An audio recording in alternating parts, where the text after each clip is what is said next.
No, with your finger. With your finger. All right, we're live. We're live. Bismillah ar-Rahman ar-Rahim. Assalamu alaikum. Welcome to the Nothing But Facts live stream. Today is Tuesday. Now, I had told you that I'm going to do something, and we're still going to. I wanted to make it perfect, so we're going to delay it one more day, which is basically that we. Ahmad, could you please move the phone over slightly, center it a bit? Yeah, this other way, this way. There we go. A little bit more, a little bit more, a little bit more. Whoa! Now I totally. That's good. That's good. That's good. No, it's still crooked. Ryan, come fix this phone, will you? All right. I had told you we're going to do something. However, we are. I want to delay it. Okay.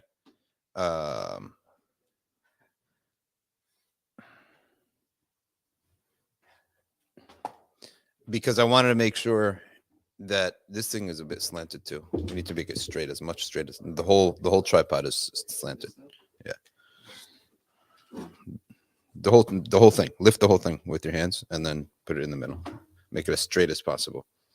Yeah, that works. Okay. All right. Today we're going to cover the Shama'il of the Prophet ﷺ, because on Tuesdays, what we like to do is something a little bit different, right? And Tuesdays, we always want to explore something that we haven't explored before. So today we're going to talk about the Shama'il of the Messenger sallallahu alaihi wasallam, and you can get a book on that topic from none other than Mecca Books. Oh, and the mic is not set. Put into there. That mic needs to be going to that phone.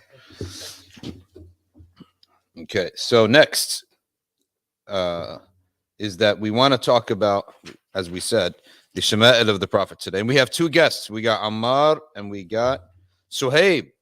Allahu Akbar. Suhaib is here. Now, what we're going to talk about today is a famous hadith of Zara. This is a famous hadith of the Prophet ﷺ. It was not even from the Prophet. It was from Sayyidah Aisha with the Messenger, peace be upon him. Sayyidah Aisha is telling a story of the Prophet to the Messenger, peace be upon him.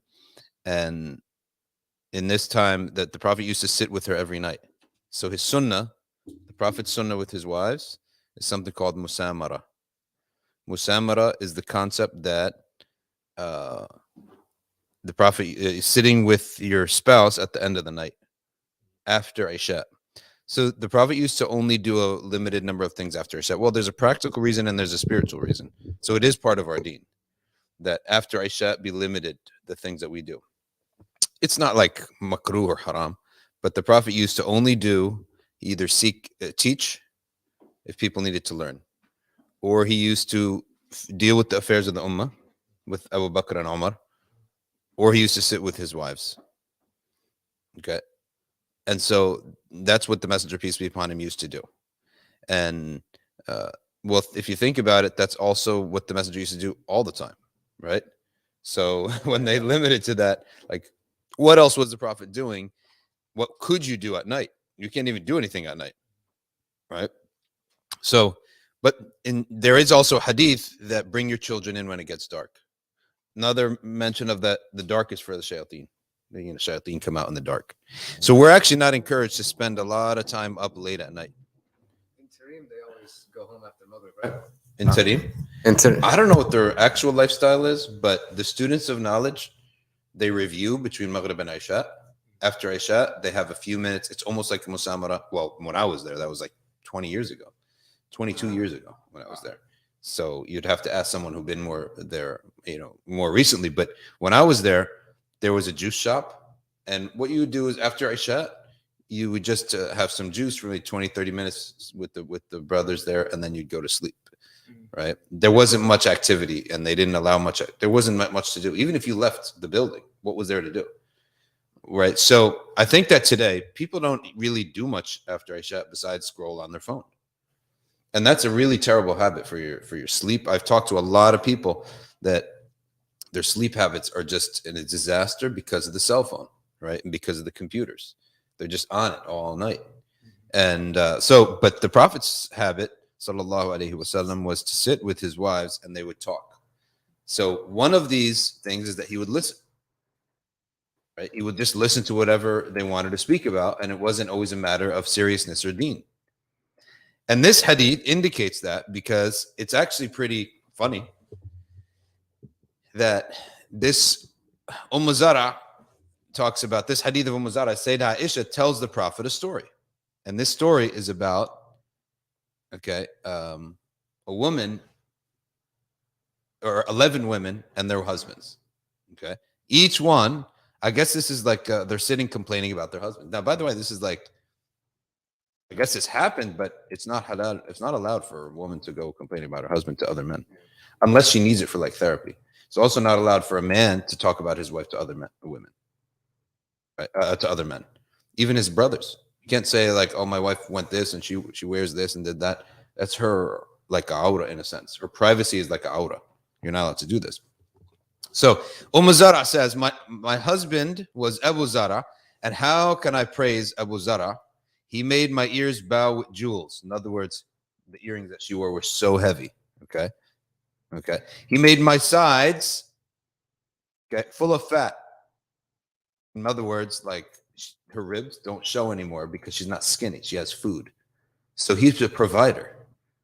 He's praising him for being a provider. He kept me so happy and contented that due to self-admiration and haughtiness, I thought I was virtuous. Like he fattened me up so much. In other words, with his provisions and his whatever he provided and everything, that she got to her head. She's basically admitting that it sort of got to my head. He found me from such a poor home. In other words, I was a poor woman, and I lived with hardship. I only owned a few goats. From there, he brought me into such a prosperous family. We own horses now, camels, and oxen for plowing, and gardeners. And we own all types of wealth. Okay. Besides this, now some people think that this is not important. It is important. Comfort makes people happy. Stuff makes people happy. Why did the Prophet ﷺ say, "Tahadu tahabbu"? Give gifts, you'll love one another. Tahadu is the action. Tahabbu is the result. You will love one another. So people do love each other through material gifts. It's a symbol. And it's also human nature does love other clay things. We're made of clay. We're made of matter. We love other material things, right? That's a material. I guess it comes from the word matter, right? So we're made of that. So we love that. The angels, for example, don't love that. They love what they're made out of, light. So their nourishment is dhikr. The nourishment of angels is dhikr. Okay. So if you give gifts to people, it doesn't mean that they're not righteous people or they're all materialistic. Tell me something. If some guy gave you $10,000, you're not going to love him a little bit more? You're gonna, right? Only question is, like, we should be in control of our feelings towards material wealth, and that our love for deen and akhirah should be greater. That's really the only thing that the Prophet ﷺ brought. He didn't bring socialism. He didn't bring like Marxism and this or asceticism of the Christians. He simply brought that you should love the akhirah more. And when some Sahaba experienced spirituality, they so loved it so much more, they simply just ignored the dunya. Examples of Abdullah bin Amr ibn al-As. When he tasted the spirituality that the Prophet brought as a young man, he didn't believe or have a doctrine or something that this stuff was bad. He just lost interest in it. Like, this is so much better. This spirituality is so much better. I don't want a distraction from that. He basically stopped eating, praying all night. His wife complained. And his wife said, he prays all night. In other words, I don't have a companion in my bed. And he fasts all day. I can't even eat with him in the morning. Right? Yeah. We can't have breakfast. And he's up all night. So the Prophet ﷺ advised, this was Uthman ibn Mad'un. The Sahabi Uthman ibn Mad'un, his wife. I think it was Amr ibn As. Abdullah ibn Amr As? Abdullah, yeah. Him too? I think it was him. Oh, okay. Yeah. So then the Prophet ﷺ said, I fast and I break my fast. I sleep and I pray. In other words, because your wife, and in another hadith, one Sahabi said to another, he said, your body has a haqq over you, your family has a haqq over you, right? So these things have haqq, meaning a right. They have a right over you. This Sahabi had to be reined in multiple times. So like there was that with his wife. There was also the hadith about fasting. Fast 3 days, then fast every other day. That was him too. The hadith about the Quran Like, don't recite it more than every 3 Yes, minutes. That's also him. Sayyidina Abdullah bin Amr ibn al-As, because he tasted the right thing. And when he tasted that in his heart, no material thing could ever compare to it. Like, you would never sacrifice that for a material thing. That's what Imam al-Haddad says when he asks, how do I know my dhikr has been accepted or that I'm doing dhikr properly? He said, the least is that you would never trade the taste of that for anything. Right? And that was what they tasted in their heart. So it's not the Prophet didn't have to go preach anti-dunya. He didn't have to preach it to these Sahaba, maybe to others. But as soon as they tasted the sweetness of this dhikr, they of the ibadah and of the deen, they ignored the dunya. So some people, remember we said this Thursday, some people, they have to be told, go and take some dunya, right? They have to be told to. And others, you have to warn them against the dunya. Now, so material thing it has an impact on people. We can't deny that. And this woman, she's just on the fitrah, and she's like, I'm so happy, I love this man because my dunya is really good. But now, if your dunya is good, but you're mean or you're a jerk, you would still hate the person, right? So this is why she says, after all of this, he was extremely good-natured, right? So, well, what is the good nature here? Now, the ulama, they found this valuable because these things are good. These are good qualities. He found, why was he of a good nature? He did not criticize me for anything that I did. He didn't criticize me. Like, he didn't say, oh, this is, you're not dressed nicely. Your cooking is this. The house is a mess. He didn't criticize. Okay. For whatever, I know some people get triggered cooking, like as if, this is, yes, most people, women cook. Like, are we going to go so far from the fitrah and from actual lived life and pretend and then monitor our speech for, by the way, a group of people who don't exactly have the most exemplary family lives, right? You would not want to trade your family life with theirs. The people who want us to monitor our language and our tongues and ignore this reality that women, wives in homes, tend to like cooking for their families. Guys in homes tend not to, right? And they don't do a good job at it. Have things changed? Is my generation now, like, I'm not even old, right? At least that's not been my experience. that hasn't been your experience. Like, I mean, I wouldn't give my wife a Pop-Tart. Like, I mean, wait, your mom in your household, she not enjoy cooking for the family? Yeah, but my mom is different though. Like, my family situation is really different. Don't take that as an example. This is not a private thing. I think maybe it's too private. Your family is so far off. I'm not saying what she's obligated. She's not obligated to do anything. Doesn't she enjoy it? That's really what it is. She enjoys it. It's very much. It's like you're always going to be fed, even when you don't want to be fed. That's less important. If I said, when I sit with my mom to eat, my mom, same thing with my wife. Sometimes I don't praise the food. She says, "Oh, you like it? Take some more." Right? Right? I think this is our feeling. That's when I was young, right? When I was young, that's how it was with my mom. Right? Nowadays, if I go into the kitchen and I'm moving around, it's like I'm in someone else's backyard. I'm like, shoot it away, right? This is my zone. Yeah. If I put a plate together, I might get told something, right? I might get told something. So I'm saying this because just the fact that we mentioned the word that he doesn't criticize her cooking or her dressing.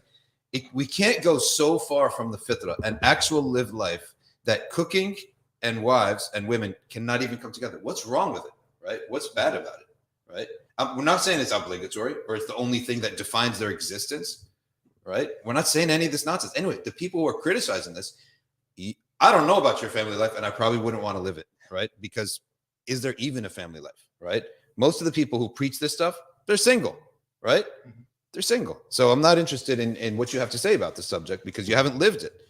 Anyway, there are a lot of people, they're involved with family discussions and children who don't have family and don't have children. You ever notice, like, why are the transgenders always so interested in kids? Why are the gays so interested in Disney? Your lifestyle doesn't result in kids. Why do you want to deal with our kids? Right? I'll tell you why. because that lifestyle is going to die off, right, with you. So you have to go and fish for other people's kids to recruit to your lifestyle, right? Right or wrong? Isn't that it? It's because they're that way of living. You don't have kids. What's your business with other people's kids? Why are you guys, 27-year-old guy, going working in a kindergarten or a library reading books to kids when you don't have kids? That's like creepy. If a single guy did that and he was straight, we'd have an issue with that. But when they do it in a library and they're dressed up like this, I mean, I don't know if you guys know what I'm talking about. I'm referring to one guy. He does this.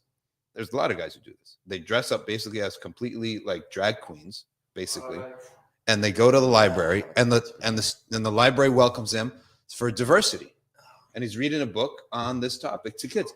Your lifestyle doesn't produce kids. What's your interest? Because deep down, your whole philosophy ends when you die. You don't pass it on to anybody else. If I went around to other people's kids and talking to other people's kids in the masjid, that would be like an alarm bell should go off, right?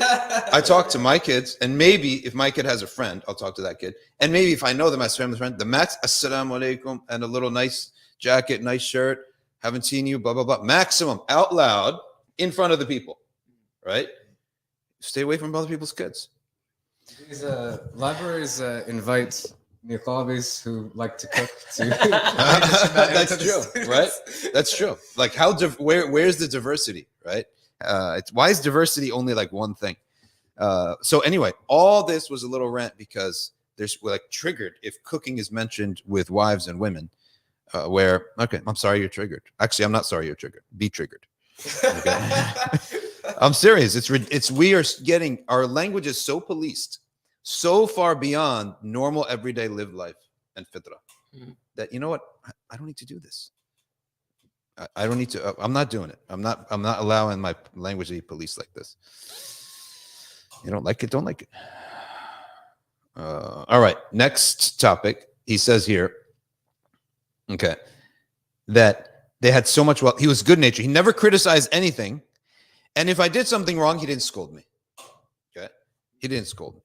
Okay, because now that's something in our urf, we wouldn't scold our wives in our country, in our urf meaning our custom. It's almost like an equal relationship in the sense of it's almost like your friends, right? What is your friends with a little bit more, but you don't. There's not this almost like a daughter relationship. Whereas I think that in the old world, even in some places still now, I think it's mother is above you. Your sister is probably an equal to you. Your daughter is, of course, under you as a father in terms like a subordinate. And your wife is something in the middle. She's not even like equal to you in many cultures. And she's not your daughter. She's actually a little bit in the middle. And it's almost like he is in many of these cultures. And apparently this is one of them where like it's very clear, the hierarchy between the two. I think that actually makes like things like polygamy more socially acceptable. Yeah. Whereas like if you're equals, Mhm. right, then it's like polygamy becomes a problem now. Yeah. If we're friends, right, and then you can have an extra friend. Yeah. With a little extra. Yeah. Why can't I have an extra friend with a little extra? Yeah. Right.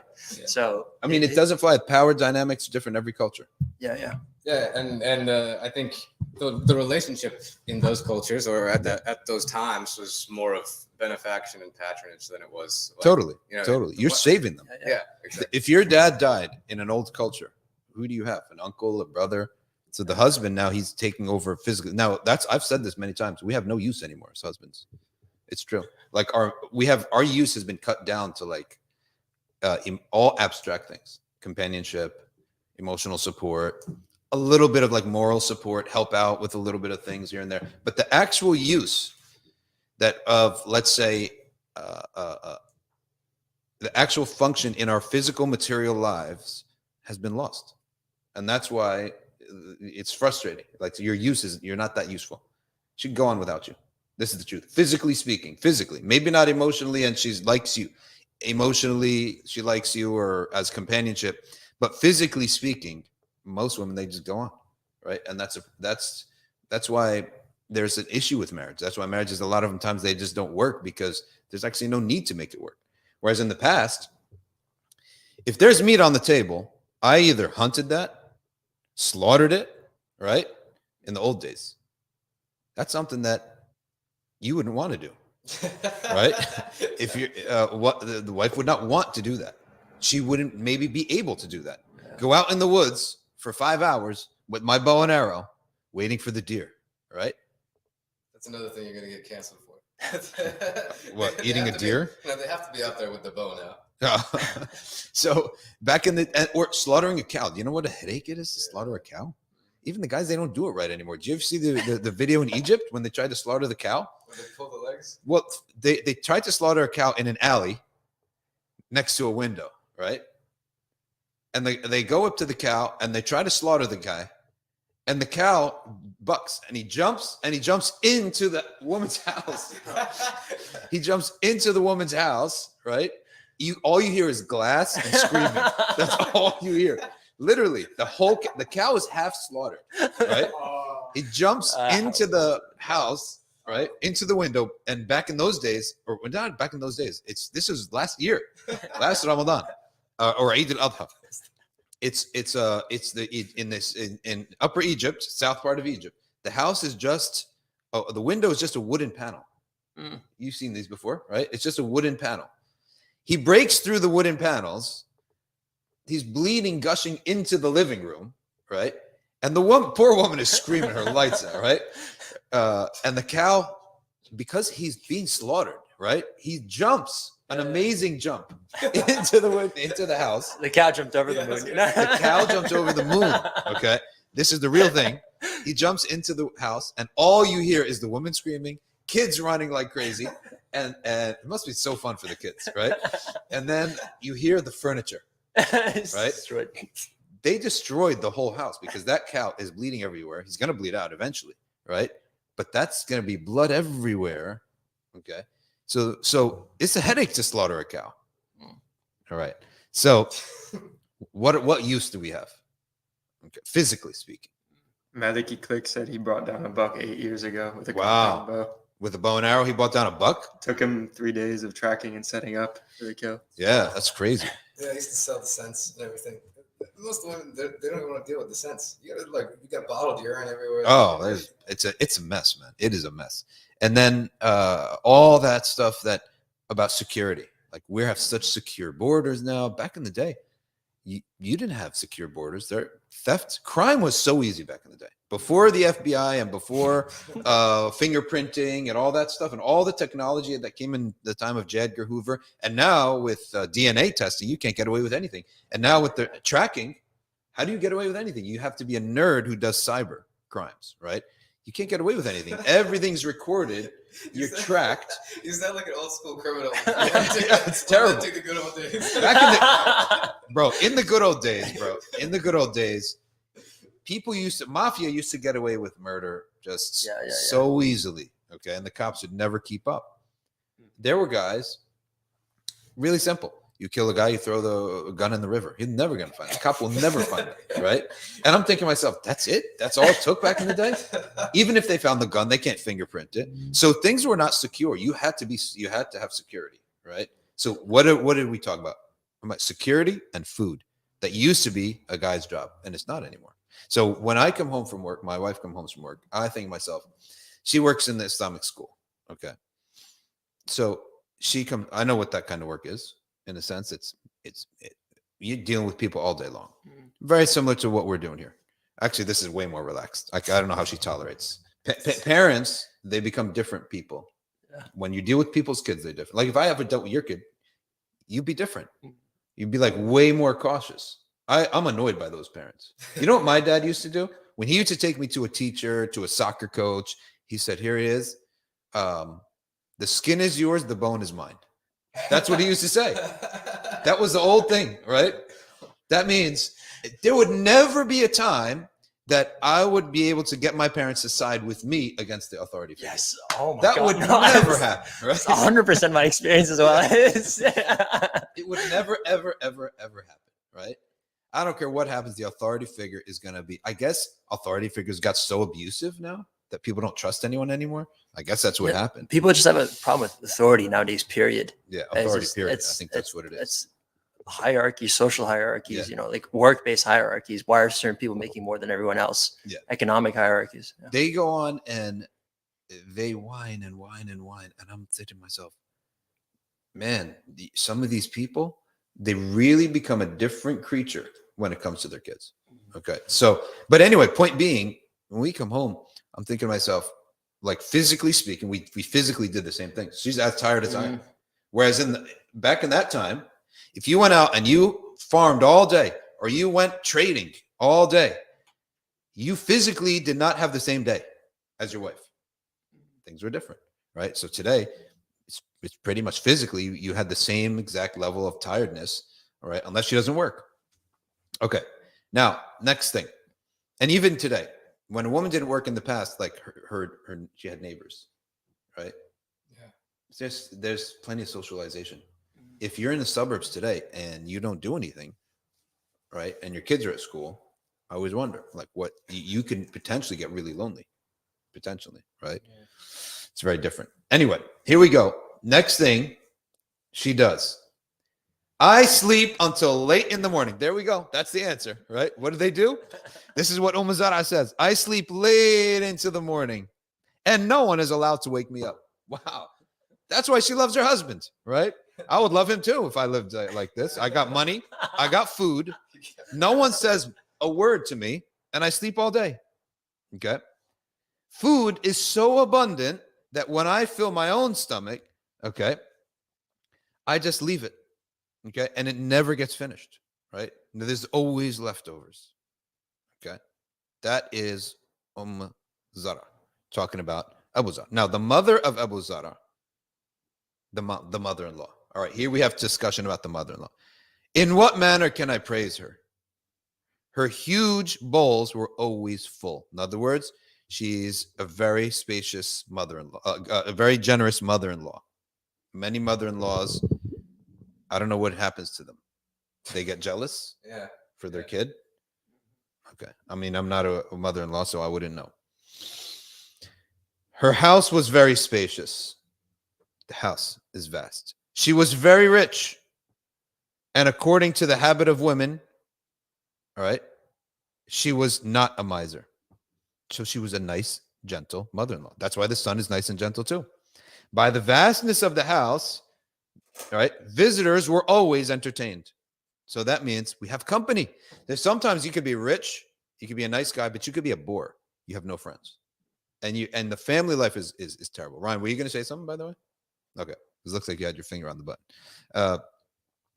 Says here that, but they always had guests. In other words, they were social because you could actually have a lot of good stuff going on in your life, but your life is boring.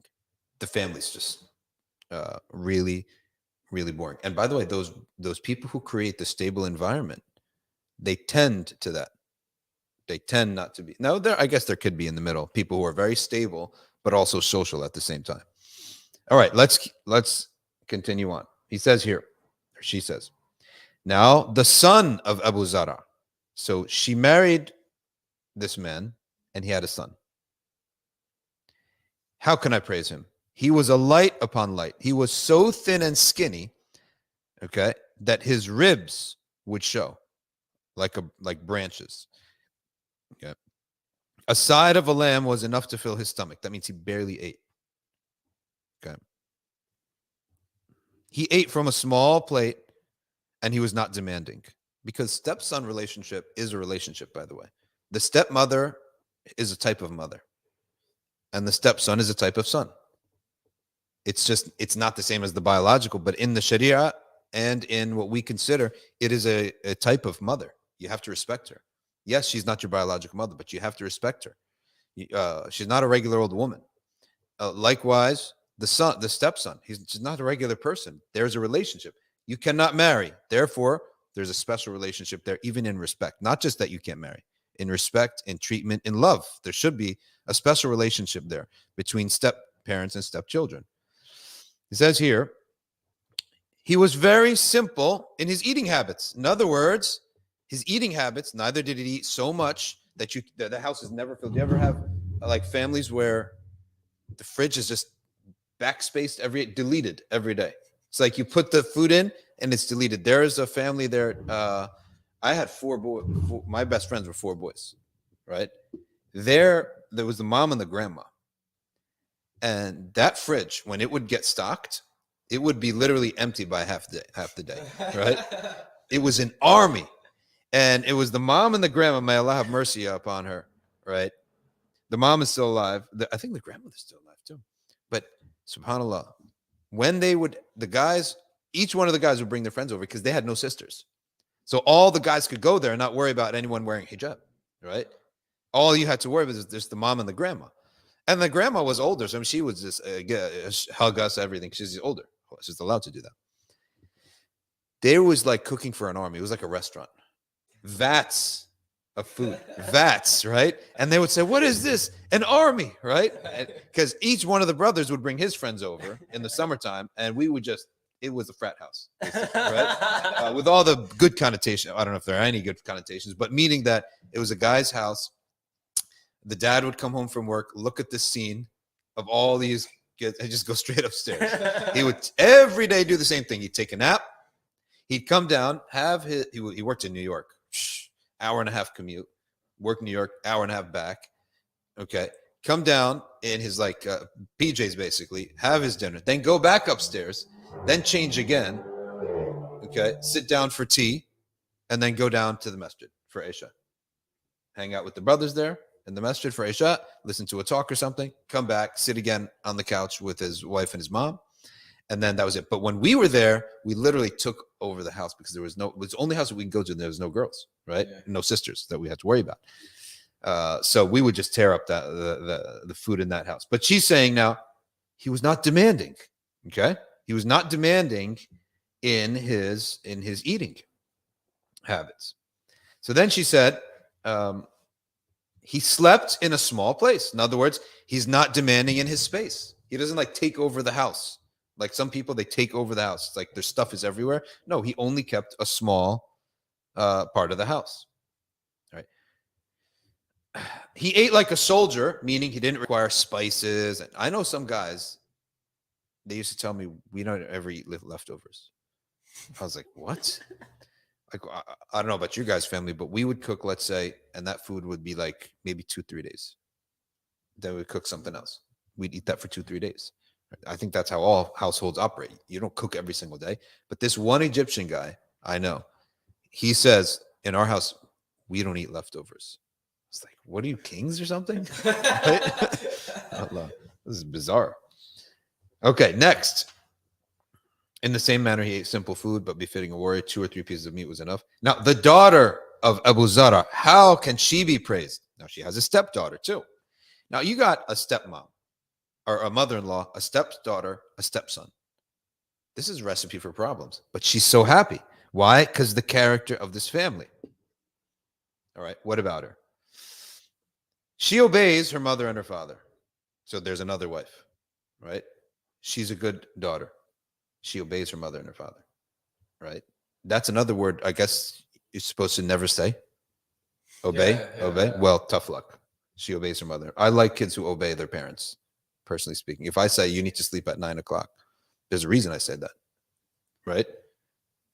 So sleep at 9 o'clock. If you don't sleep at 9 o'clock, you're causing me to exert more effort, right, than I want to. There's a price for that, right? If I say finish your homework by 5 o'clock, there's a reason, because we have order. 5 o'clock, then we go to practice, then we come back, we have dinner, or vice versa. There's a reason for all this stuff. Okay. And eventually they should be able to do it on their own. But there's reasons sometimes, like when you're raising somebody up, there's reasons why you tell them to do certain things. It's not just for fun and for the sake of, especially when you have a lot of kids. When you have a lot of Kids, you have to be like a symphony orchestra person or a military person where I need to do 5 things here today and I have 90 minutes to do them.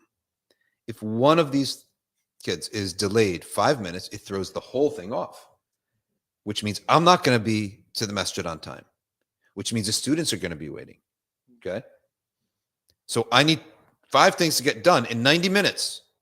So if I tell you I'm going to pick you up, you need to be at the door at this hour, literally at the door. You can't wait. First thing, I'm taking you. You're lucky I'm taking you. I don't have to take you to practice. I don't have to take you anywhere. We have to remember that. Parent is not a servant. So all this stuff, when you say to be obeyed, there's a reason, right? Go to any CEO and ask him if he doesn't like to be obeyed, right? By his go to any manager.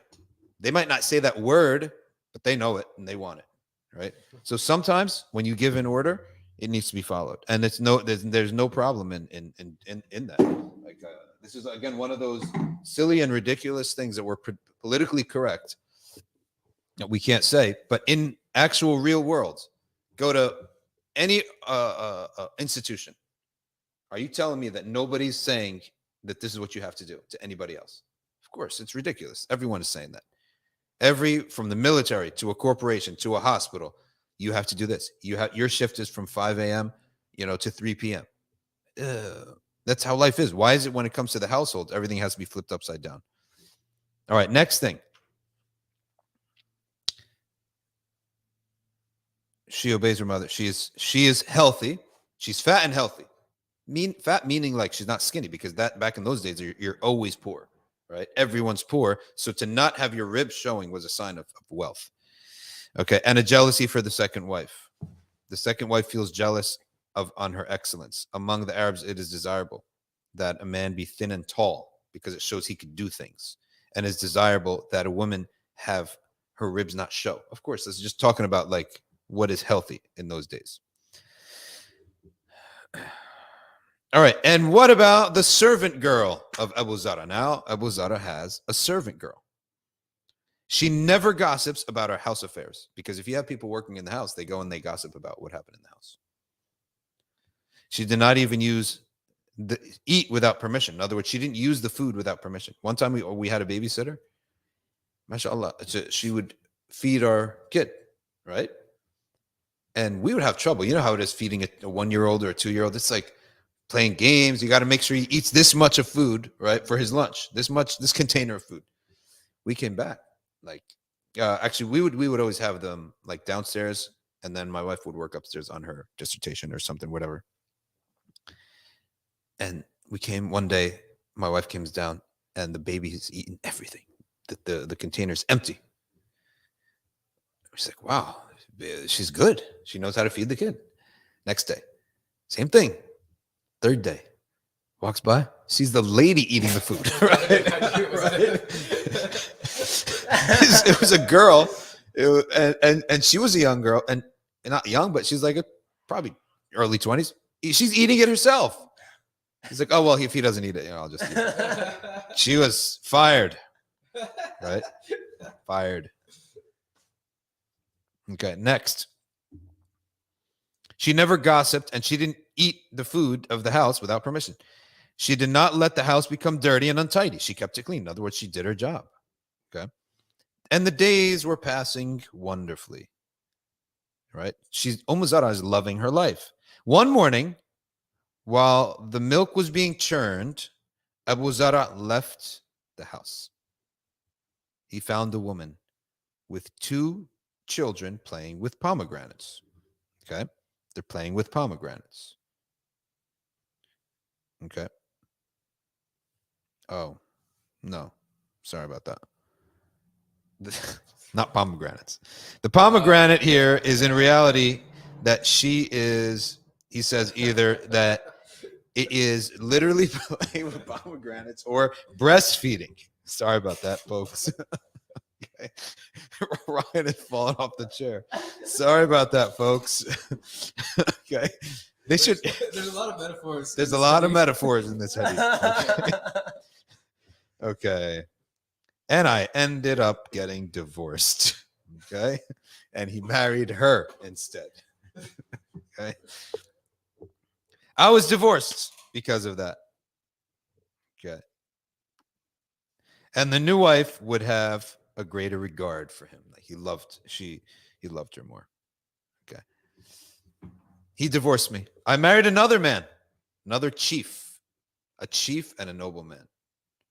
He was a prince and a soldier. He showered me with many gifts. Okay. And from each type of animal, we ate. We ate camel, cow, goat, lamb. And he presented to me everything and said, eat as much as you wish. Okay. And send as much food, all right, to your family as you wish. Okay. If I add up all his good qualities, he will not excel the little thing that Abu Zara bestowed upon me. Okay. The fact is, she says, if I add up all this second guy's good qualities, all right, then two, he will not excel the little thing that Abu Zara bestowed upon me. In other words, even though he was so good to me, there's something special about Abu Zara that I loved. Something special about Abu Zara, okay, that nobody could match. And that's what love is. The Prophet ﷺ said, you can't control your heart, right? You could check off all the boxes for a person, all you want, okay, except, and still, nonetheless, you would love someone else more. And that's why the Prophet ﷺ said, take us to account by our actions, not by our heart. The Prophet ﷺ listened to this story from Sayyidah Aisha. He said to me, I am to you like Abu Zara was to Zara, except I will never divorce you. Right. So that is how the Prophet, peace be upon him, did musamara with Sayyidah Aisha. Means sit down and talk and listen and listen to different things. And then he made sure always to reassure his love for her. Okay. And yeah, so the Prophet used to reassure his wife of his love for her. Is that just an abridged version? That's an abridged version. Yeah, It doesn't mention all the other ones because all the other guys were like terrible. All the other stories of people were terrible. Right? Like in the other one, all 10, they complained. All 10. One of them said, like, he's a lamb inside the house. In other words, he just does nothing inside the house. But he's a lamb outside the house, but he's a lion inside the house. In other words, he's so soft with everybody else, but he comes in and he thinks he's a don. That's the thing. Yes. Ryan? I think we should read a Shema every Tuesday. Yeah, I like this. It's really important to talk about the Messenger, peace be upon him, and how he lived with his family and with his wives, and with his children and the children of the community. All right, so let's go to anybody who has any comments or questions, and we can open it up now. We opened up a lot of different cans of worms here today. So we might as well follow through. All right, why don't we start off with Ammar? What do you have to say? Yeah, I think this is like, in reality, there's like the narrative that you've just portrayed. Yeah, I think it's like directly antithetical to the narrative that's portrayed in like today's like movies of like, oh, like, be a girl boss, be like a CEO, like run a company. And I think deep down, like in terms of their fitrah, I think this is just what women are more like. What woman would not truly want that? Yeah. I think if you went to any woman and asked her like deep down, do you really? If you had to pick one life, be girl boss CEO, or you could be this, right? Yeah. I think most of the time that you would find, you do the survey, overwhelming results. I can definitely tell you what the man's fitrah is. The man's fitrah is, let me just speak for myself, right? You want to be useful. You want to feel like this is what I'm doing is something can't be replicated. I think everyone wants to feel that in the job that they work at and in the house that they live in. Yeah. And if they don't, I think something is wrong, personally speaking. Like, I would love to see and look around, which is true most of the cases, 90% of the time, say, this thing wouldn't have been here without this effort that I put in, right? I put in this effort. Like, who wants to be redundant, right? That your existence and your absence is the same. That's terrible, right? You want to feel that, all right, this is something, yeah, I did this. I achieved this. You want to achieve this in your community, you want that. In your community, you want to feel, in everyone's profession, they want to stand out. They want to offer something. And in this world, it's all about contribution, service. Akhirah we don't enjoy khidmah. We don't enjoy contribution. We enjoy the pleasures of life. Okay.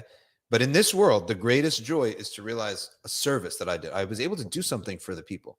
I was able to do something for my community. I was able to do something for my family. Now, the top of it's going to be for your family, right? Because if your family is a second priority to your career, you have a problem. Like your priorities are off.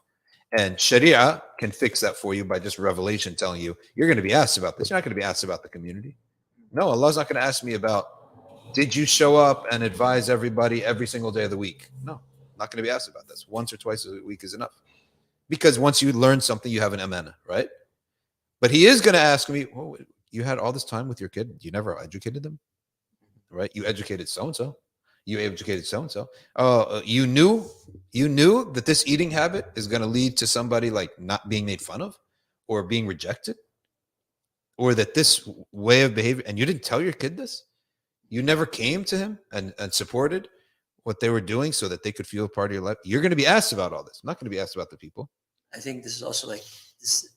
So would you say this is a part of like ihsan, like you ihsan in your ibadah? Yeah. And then this is like ihsan. Would this be considered like ihsan in how you deal with people? Then It's ihsan in how you. It's if there is ihsan with Allah and there's ihsan with people, and the ihsan that you have to have with the people is the ihsan with the people who live closest to you. That's what you have to have. You have to. Their testimony about you on when you die is the most important testimony. Like if your wife for the husband and the husband for the wife, that testimony. Why? Because behind closed doors, and of course for the man, his mother too. But he's behind closed doors. You can get away with a lot of nonsense behind closed doors. Nobody will ever know. So there's more taqwa in that relationship than the public relationship. Like let's say I wanted to abuse somebody. I can't abuse them because you guys are watching. So the society is watching, right? So I can't necessarily do a lot of public wrongs because everyone's watching. All right. But I can go and I could be in a bad mood. You know, just walking around without a smile in a bad mood, it's abuse. If you ask me, that if one of my kids does that, they're not allowed. Go upstairs. We have a phrase in Arabic called fix your face. Right? You guys say that too in Urdu? not that I'm aware of. You don't have that? Ryan, do you guys have that? Are in your household, is someone allowed to walk around with a frown? Ryan's like, I never frown. Well, I mean, Ryan never frowns. But and we got a question from Al-Yamama. I hope I'm always saying that right.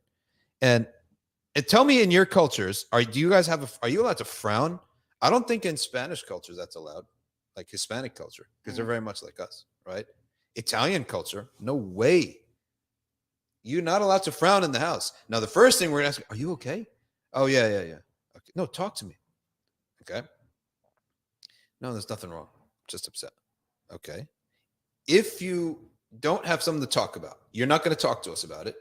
It's private, right? Then frown in private. Frown upstairs in your room. You don't come in and you have something that's a private matter, and we're your family, okay? But this is private, fine. Maybe something between you and your friends. Then frown with your friends. You have to learn to control your moods because your mood has an effect on other people. We're not allowed to do this, right? Okay, so we're totally not allowed to affect the mood of another person. If you do that in your house, you're going to get away with it, right? You will get away with it. So taqwa is greater taqwa. Okay. There's greater taqwa in the house than outside the house. If your wife testifies that you were a good man, her true testimony before Allah, there's weight to that. If your kids testify that. And most people, they live past their parents, right? So we were not going to count the parents.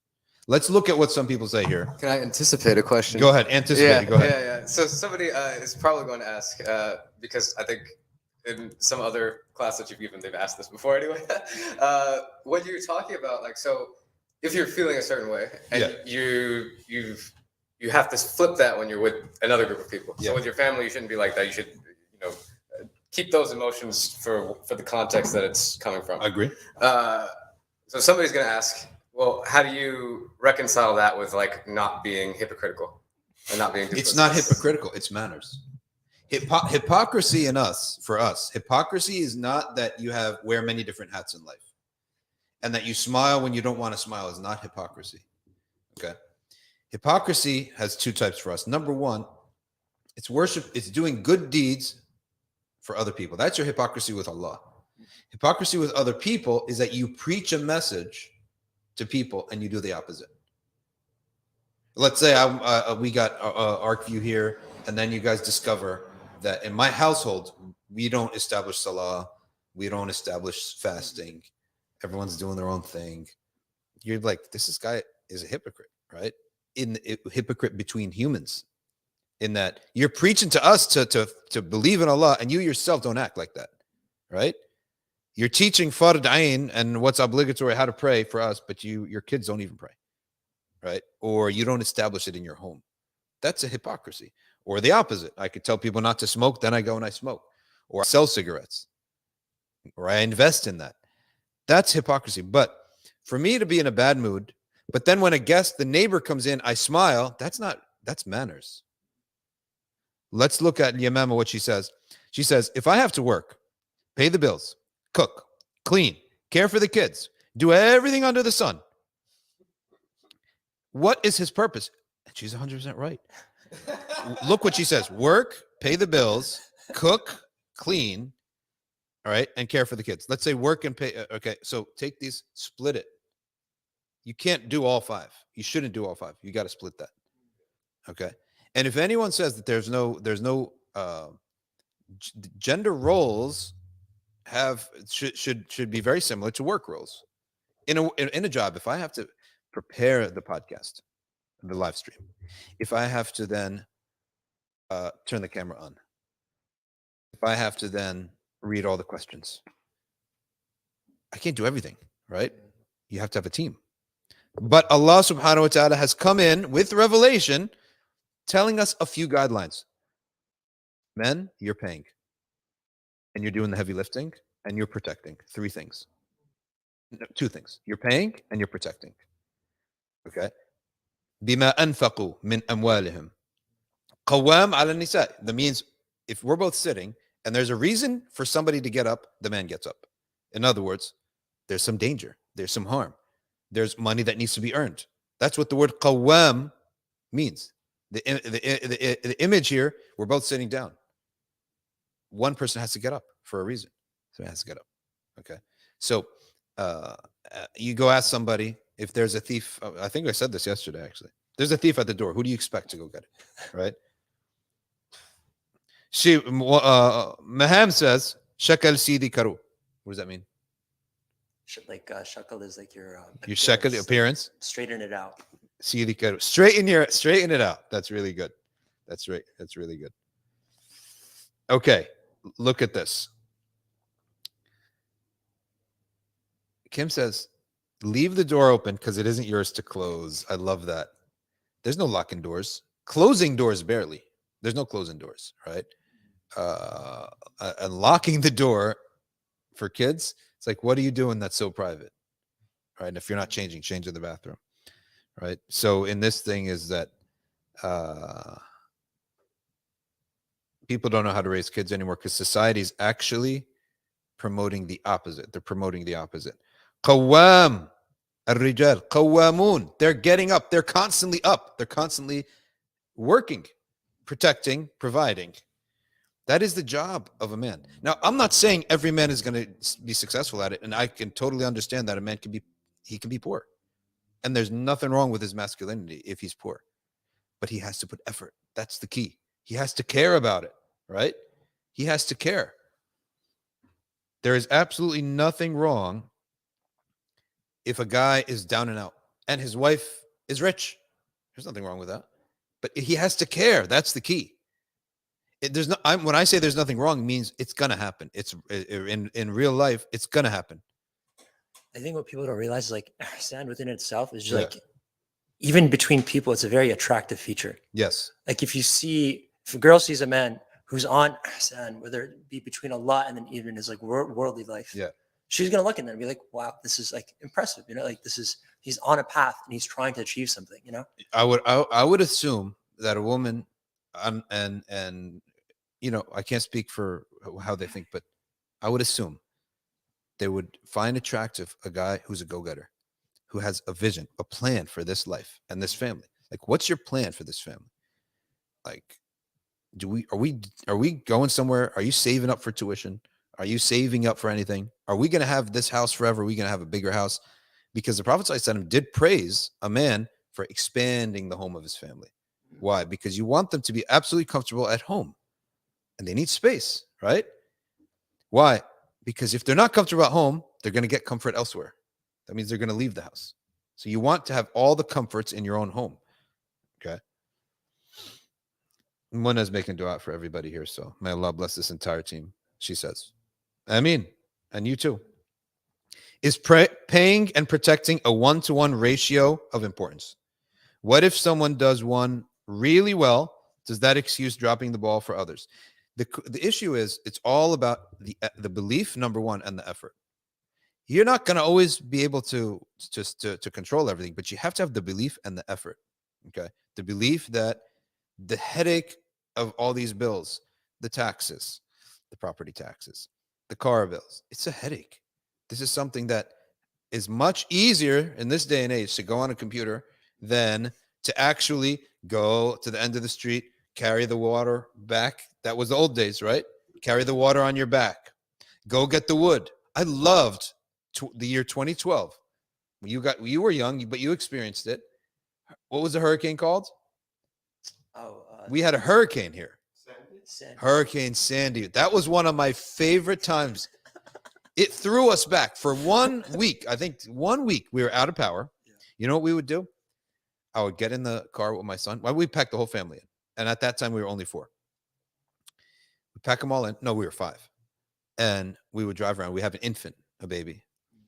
And we would all drive around, and we would go around looking for wood. Me and my son would get out of the car, open the trunk, and we would pile wood on, right? And then we were like, it's almost as if searching for provisions, right? And we'd all go back home, right? It was a quest. We'd all go back home, and we'd have the fireplace up. And I would have to stay awake because the only heat that we had was the fireplace. I was like, this is so awesome. This is the old days. This is the ancient times, right? And one time I dozed off, right? And the fireplace and the wood came rolling down, right? It was an emergency. And it was a fun time, okay? Because this is something that we had to now divide the labor, right? The thing is, actually, like nowadays, even like, I don't know how many men would actually be even capable or know how to do that. You know, like men nowadays like don't know how to change tires. Bro, like, I find that to be very ajib. That is a problem. That is a problem. If you don't know how to do these basic things, that's why they created Boy Scouts.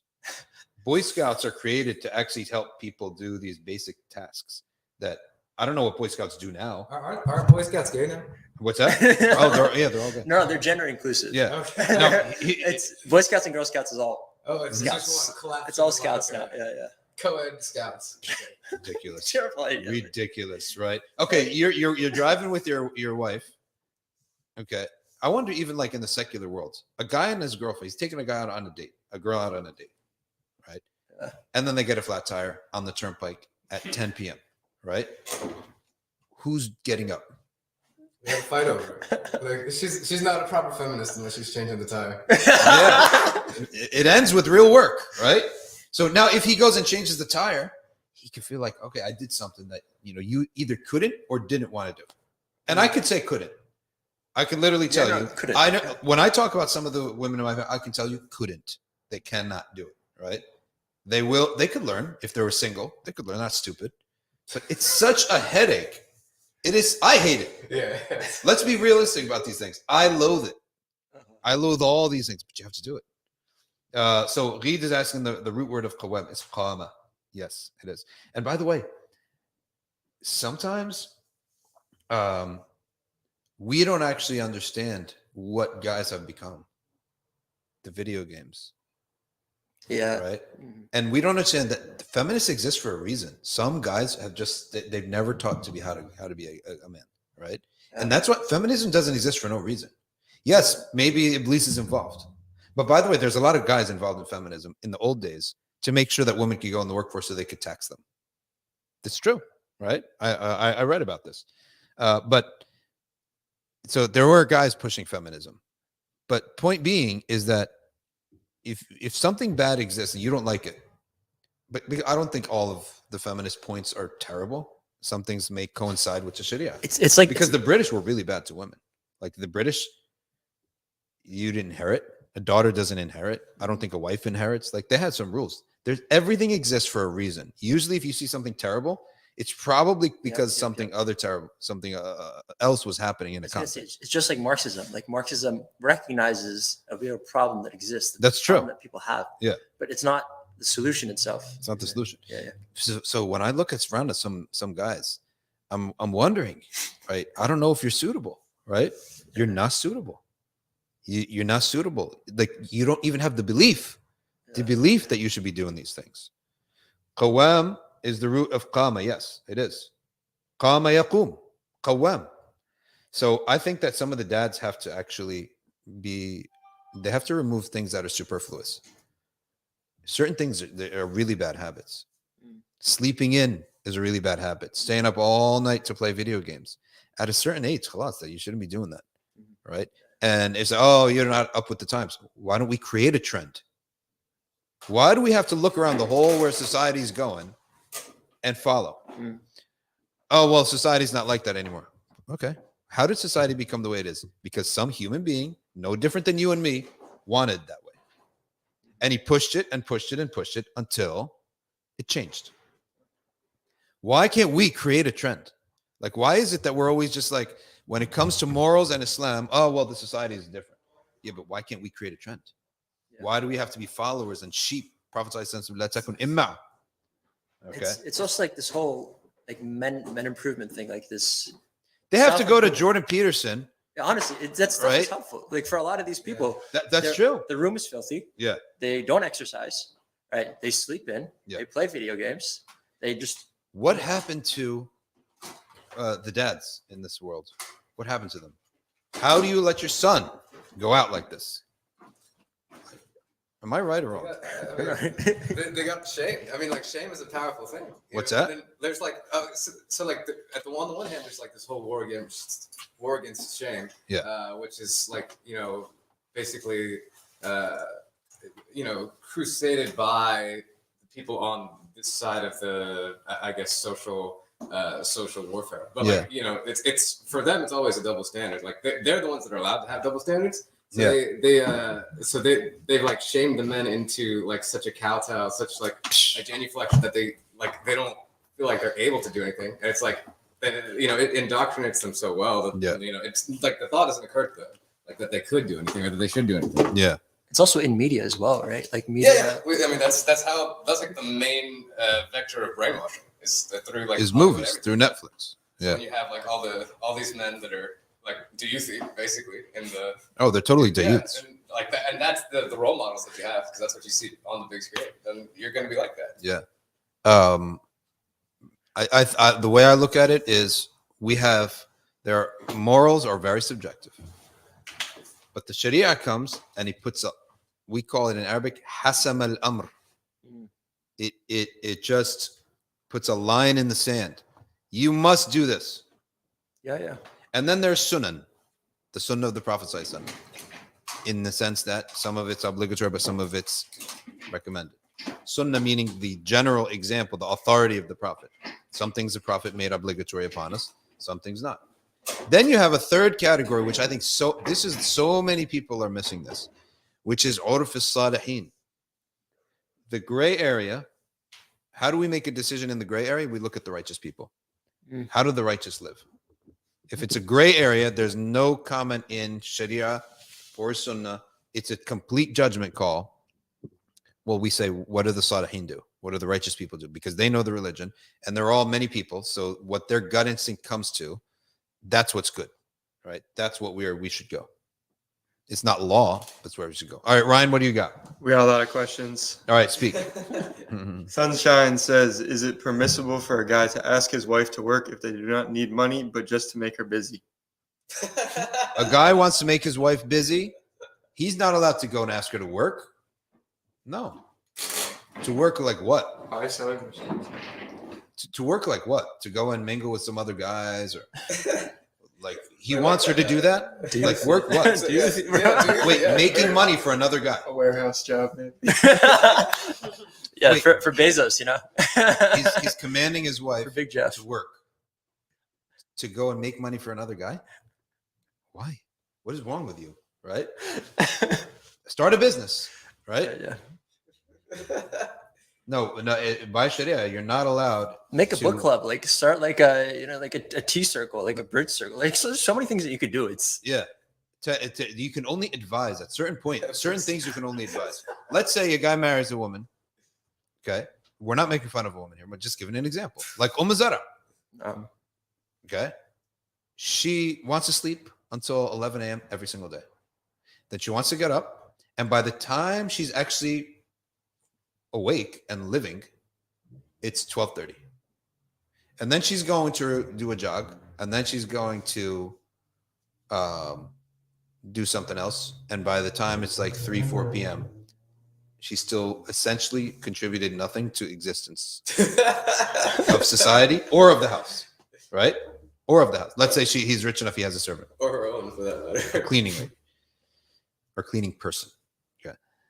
So in the Sharia, you're at the level of advice because she has done nothing wrong, technically, right? You're at the level of advice. And you say, I don't like this living habit. Okay. What do you want? A CEO? Okay. I don't like what do you want? I want her up at 5, having a cup of coffee. she needs to get on the grind. Treadmill by 6:30. Okay. She's already done 10 things. But this is at the level of advice. She's not obligated to do these things. Mhm. Okay. Because there's nothing haram about this. You may hate a living habit for a woman. If a man did the same thing, it would be different because Sharia has given us a different rule. If your son did that, let's say if it was my daughter did that, I would say, no, there's not a good living habit. Get up, wake up, okay, at a certain hour in the summertime or something like that, which I don't even know why we have summers anymore, right?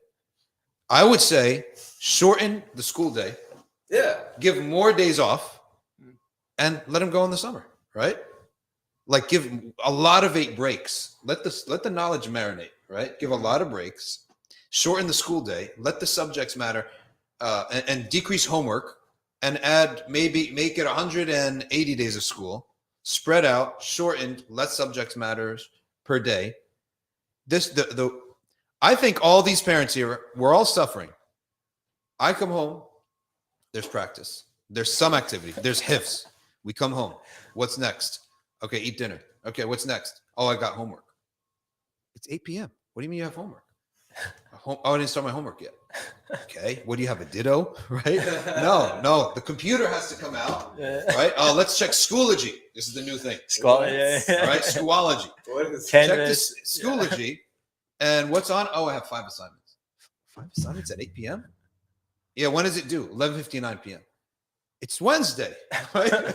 I'm telling you, and we're all exhausted. I'm like, my eyes are bleeding because I have to stay up with this. Cheer them on, right? Doing the homework, and we're doing this. So I wish we could do this thing where shorten the school day, decrease the subjects. How is a kid going to remember 8 subjects? 8 subjects. Most of it's nonsense. 7 subjects. It's Okay, why don't we break it up? So for like 4 months, we did intensive English and like 4 subjects. And the next few months, intensive, right? Some schools do that. Shrink the school day, eliminate homework. Just eliminate it. The homework should be reading a book. Or if it's math, which they don't do anymore at all, memorize certain equations and tables. So I go into my daughter's homework and they ask a question, Baba, I need help with this. Okay, what does it say? 5 times 3 equals what? Okay, you know that. 15. Check the little kitchen table chart on the plate mat chart. It's 15. Okay, first you didn't memorize that. You have to check it. Why didn't you memorize it? They don't do that anymore. It's 15. Okay.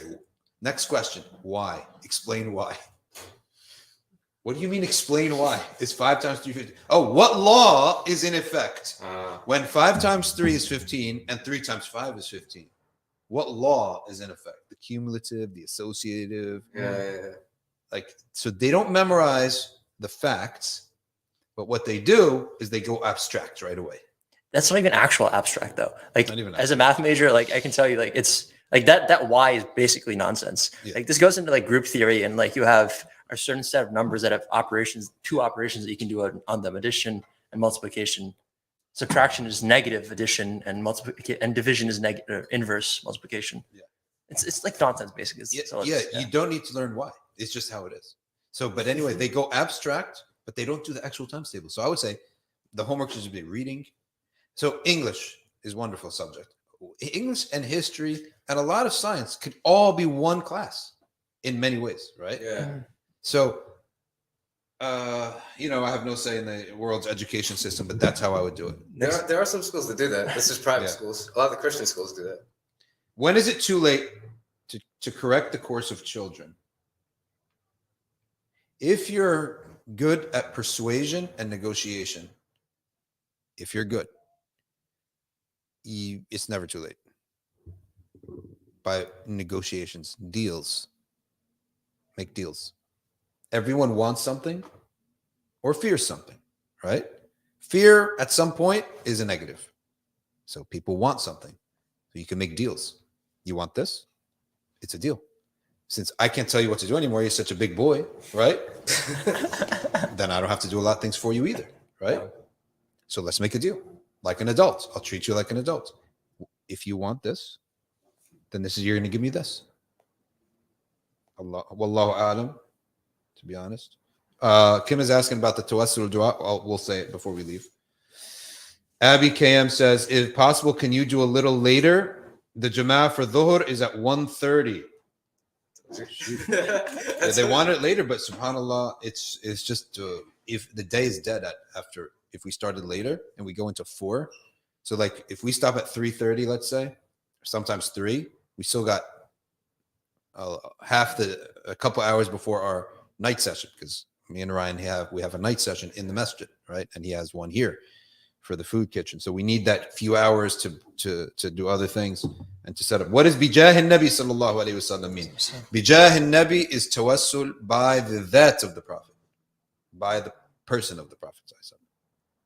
What is wrong with you? Oh, she's saying that's perfect. I thought she was talking to me for a second, but she was quoting, right? It's right. What happened to the dads these days, subhanAllah? When I look around and I see some of the complaints that people give me, and most of my friends are good dads, right? But sometimes you can't allow certain things. It's not good. Like, why would you allow this? Like, why would you allow someone to accrue bad habits in life? Like, you don't think that bad habit's going to come back? We're not even talking about deen. We're talking about as a personal bad habit. Like, why are you afraid? Do you feel afraid to talk to somebody, to your own kid, about what's right and wrong? What is your view on Maulana Ilyas al-Qadiri, founder of Dawat al-Islam? I do not even know him, to be quite honest with you. Right? Al-Yamam says Schoolji is the death of me. You know what Schoolji also did? There used to be a thrill that's gone now of getting report cards. Right? Who here remembers the yellow envelopes, right? Oh, with the God, folded yes. report card and then your you parent. decide. Yeah. And your parent had to wait. And by the way, back in the old days, in my day, you could hide grades. Pull it out on the bus. Oh yeah. Rub it in people's faces. Yeah.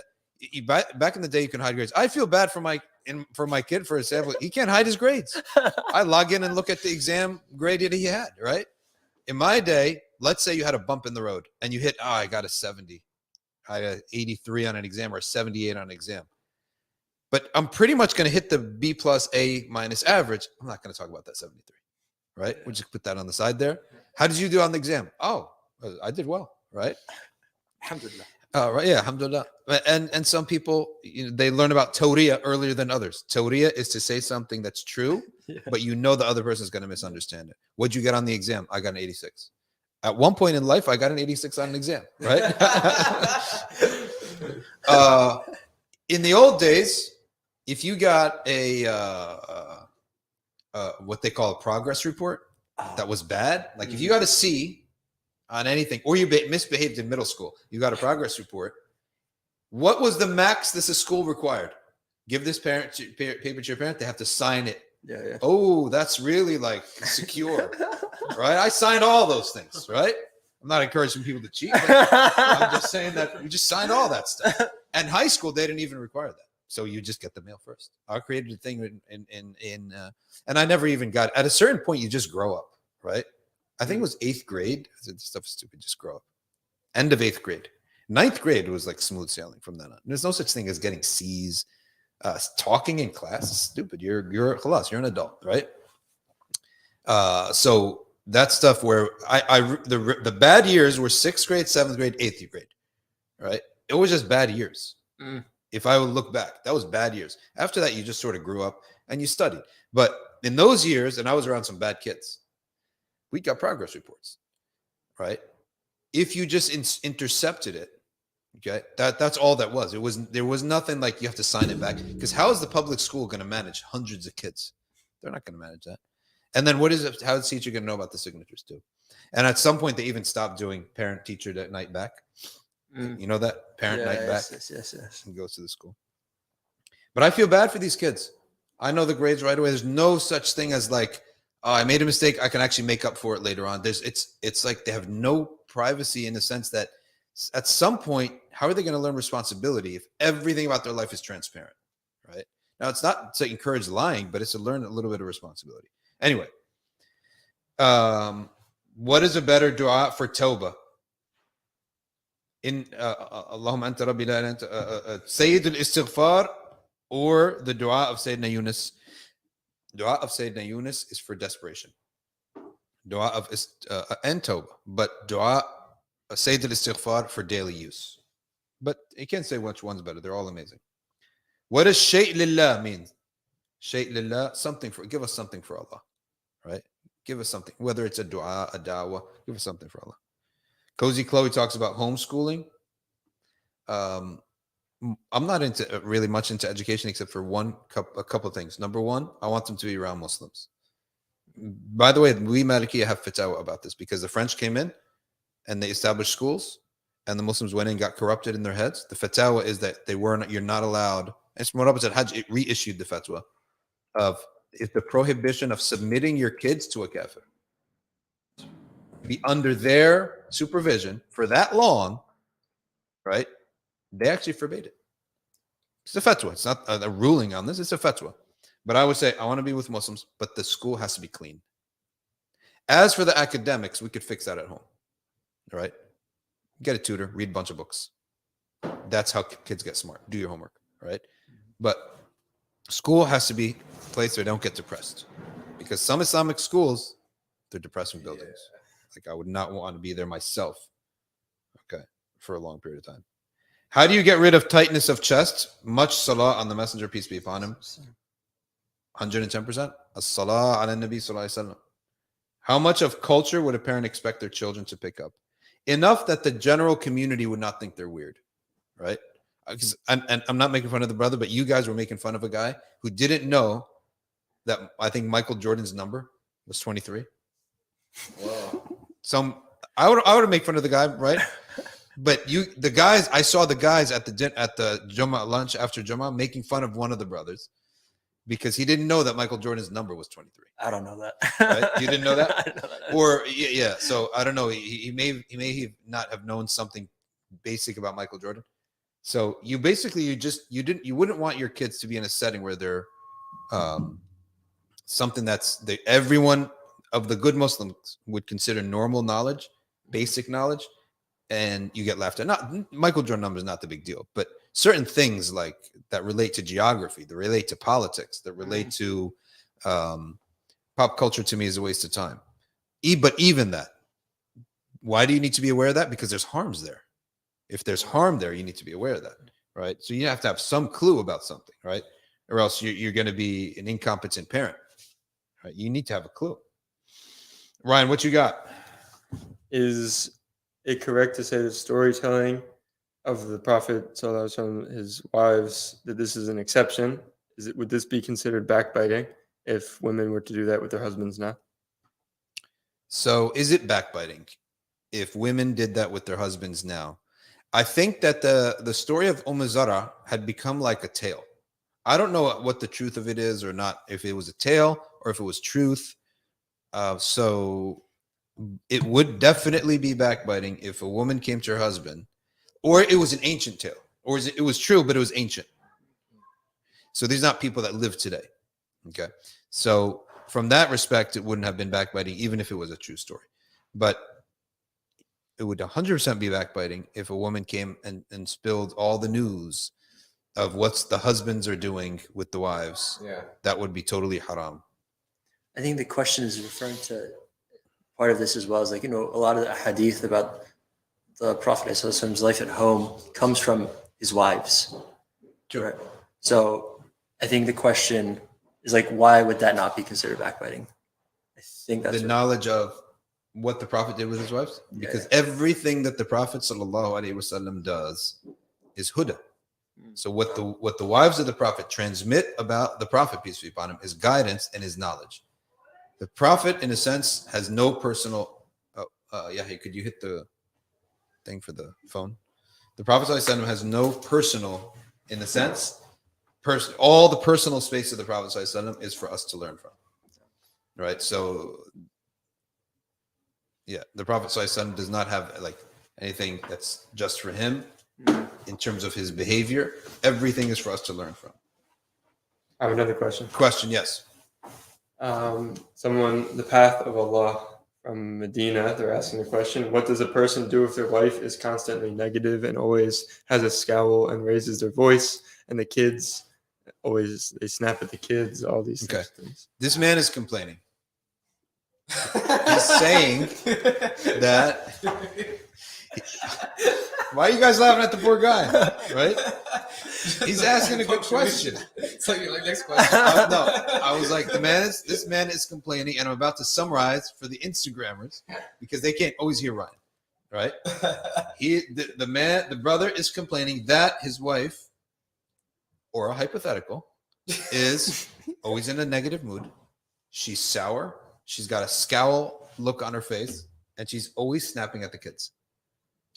She may be unsatisfied in her life for a couple reasons.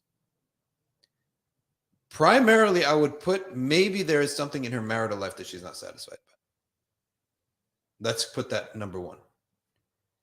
Okay? Because that's what you can fix. So you ask yourself, and there was a sheikh, may Allah bless him, from England. He advised all the husbands, spend an hour a day at night after everything's done with your wife. Or in the middle of the day, if that's the only time you can, spend an hour a day with your wife, meaning like an expansive time. Just talking. Get your wife one small gift a week to show that you remembered her and you love her. And one sizable gift a month. And out of every 7 days, 1 day should be for you to take her out. Okay? If not the whole day, then part of the day. If not the whole day, he said. Now, where did he get this from? Part of it is from the Sunnah, but it's also from the irshad of the righteous scholars of Sudan. Okay? Sheikh Babikr. Sheikh Babikr, yeah. That's his guidance, and that's the wird of the husband. So maybe she's not getting enough attention. That's one thing. Also look at the living condition. If it's a negative living condition, so maybe not enough time and effort is being put in the space of the house. Okay. Number 3, the spirituality in the house. Is there spirituality in the house? There needs to be spirituality. People are actually happy by spirituality. They're calm. They're cooled down by spirituality.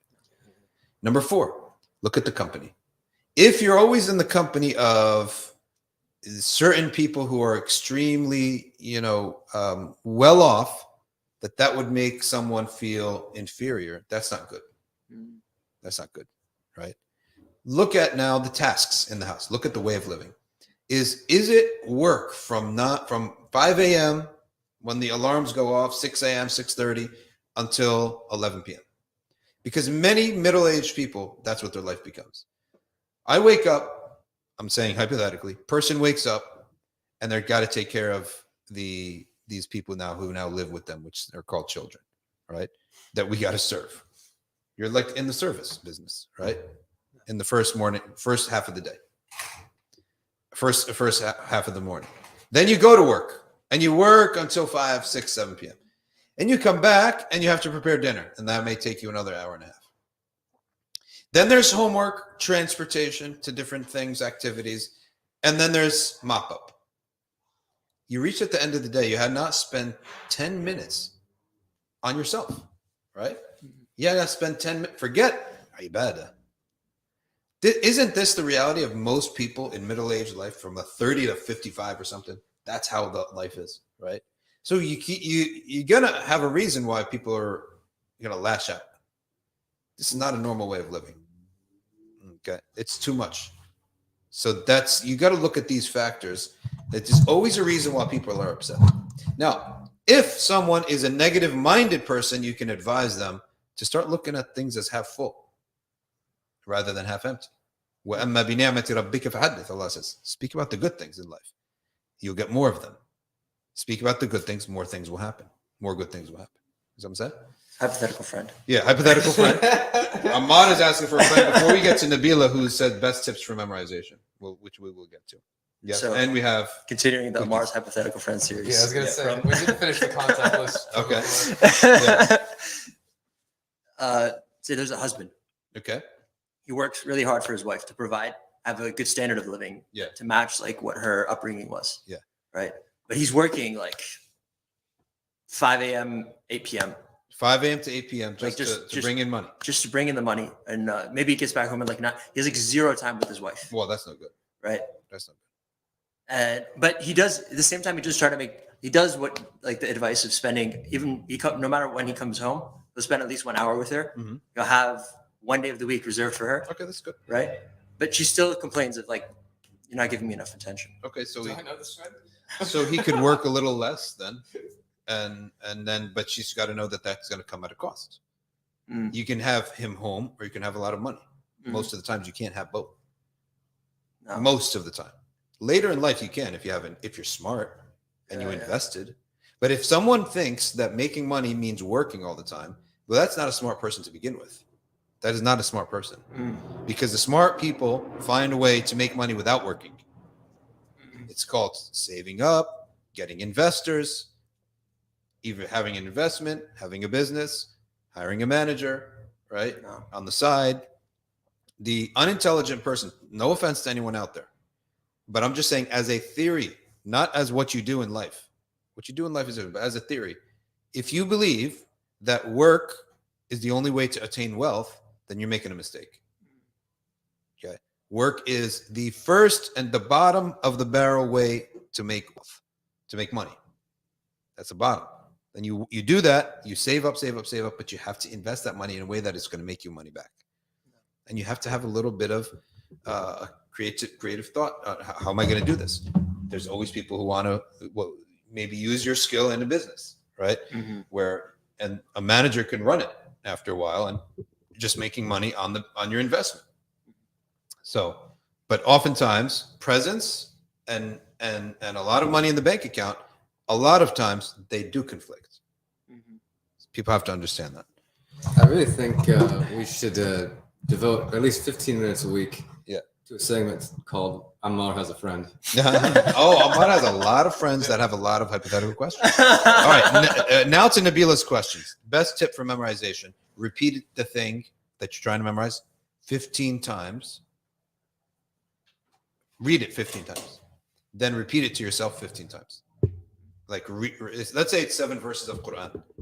Read it 15 times. That's one of these. You count them on your beads 15 times. Read it.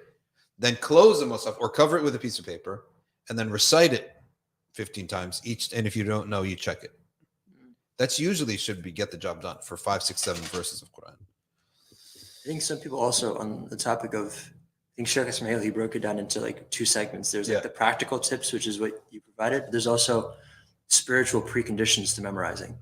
Like some people's hearts. Memorizing Quran is contrary to listening to music and looking at nakedness. If you look at nakedness, the Quran will go. If you listen, because how do you memorize? With your eyes and your ears. And if you curse, the 3 things that you do with your eyes and ears, the Quran will leave. They will not share space with music. Will not share space with pornography. Will not share space with cursing. If you do these three things, do not expect to make hifz. But if you do these 3 things and you are forcing yourself to make hifz, the other 3 will leave. And bad food too, right? Yeah, eating haram. Eating haram in general has a lot of problems. But if you do these 3 things, you're stuck with them. You have a bad habit. But you insist on memorizing the Quran will eventually expel these 3 things. So if you do these 3 things, don't say, well, I do these 3 things, so I can't memorize Quran. No,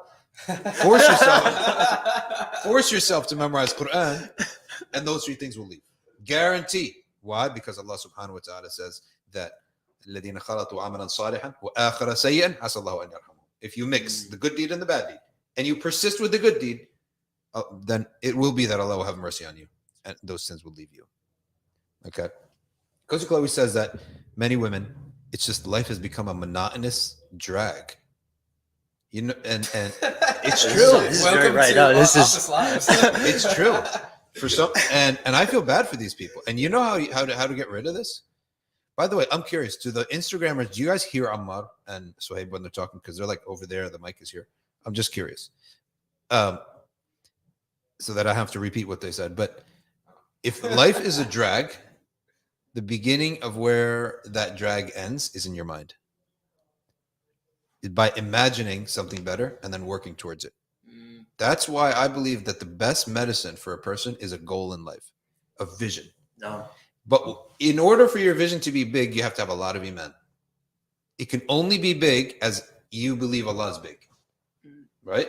It can only because if you're, let's say if I'm in a jail, if I'm literally physically in a jail, how am I going to have a vision? I'm going to have an imagination. I'm going to leave this jail.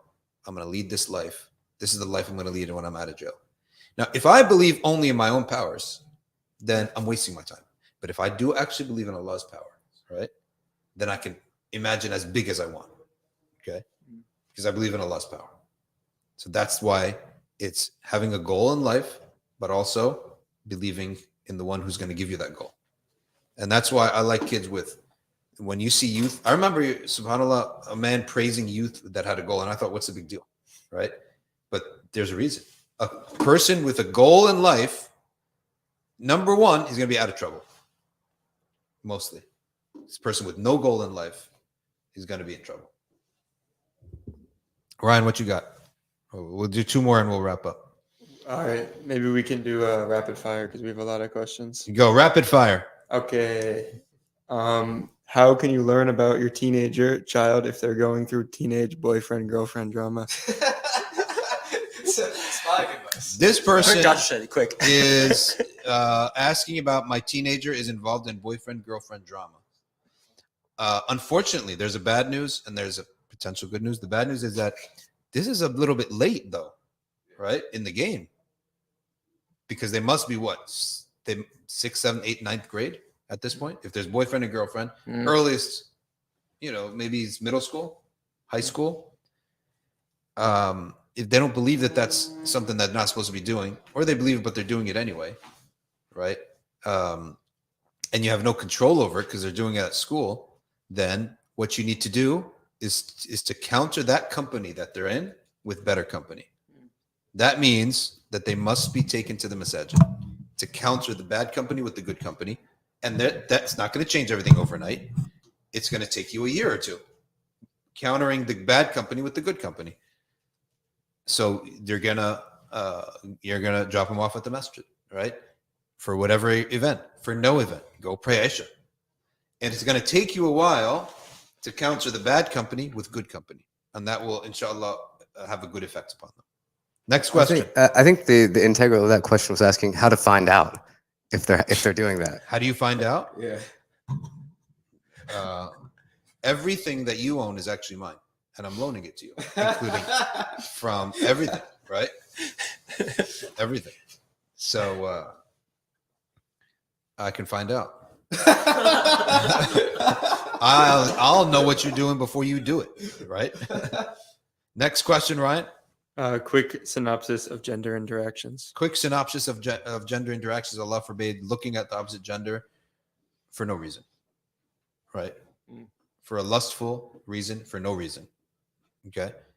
So if you take that as a guide, because if we're not allowed to do that, we're not allowed to do a lot of other things.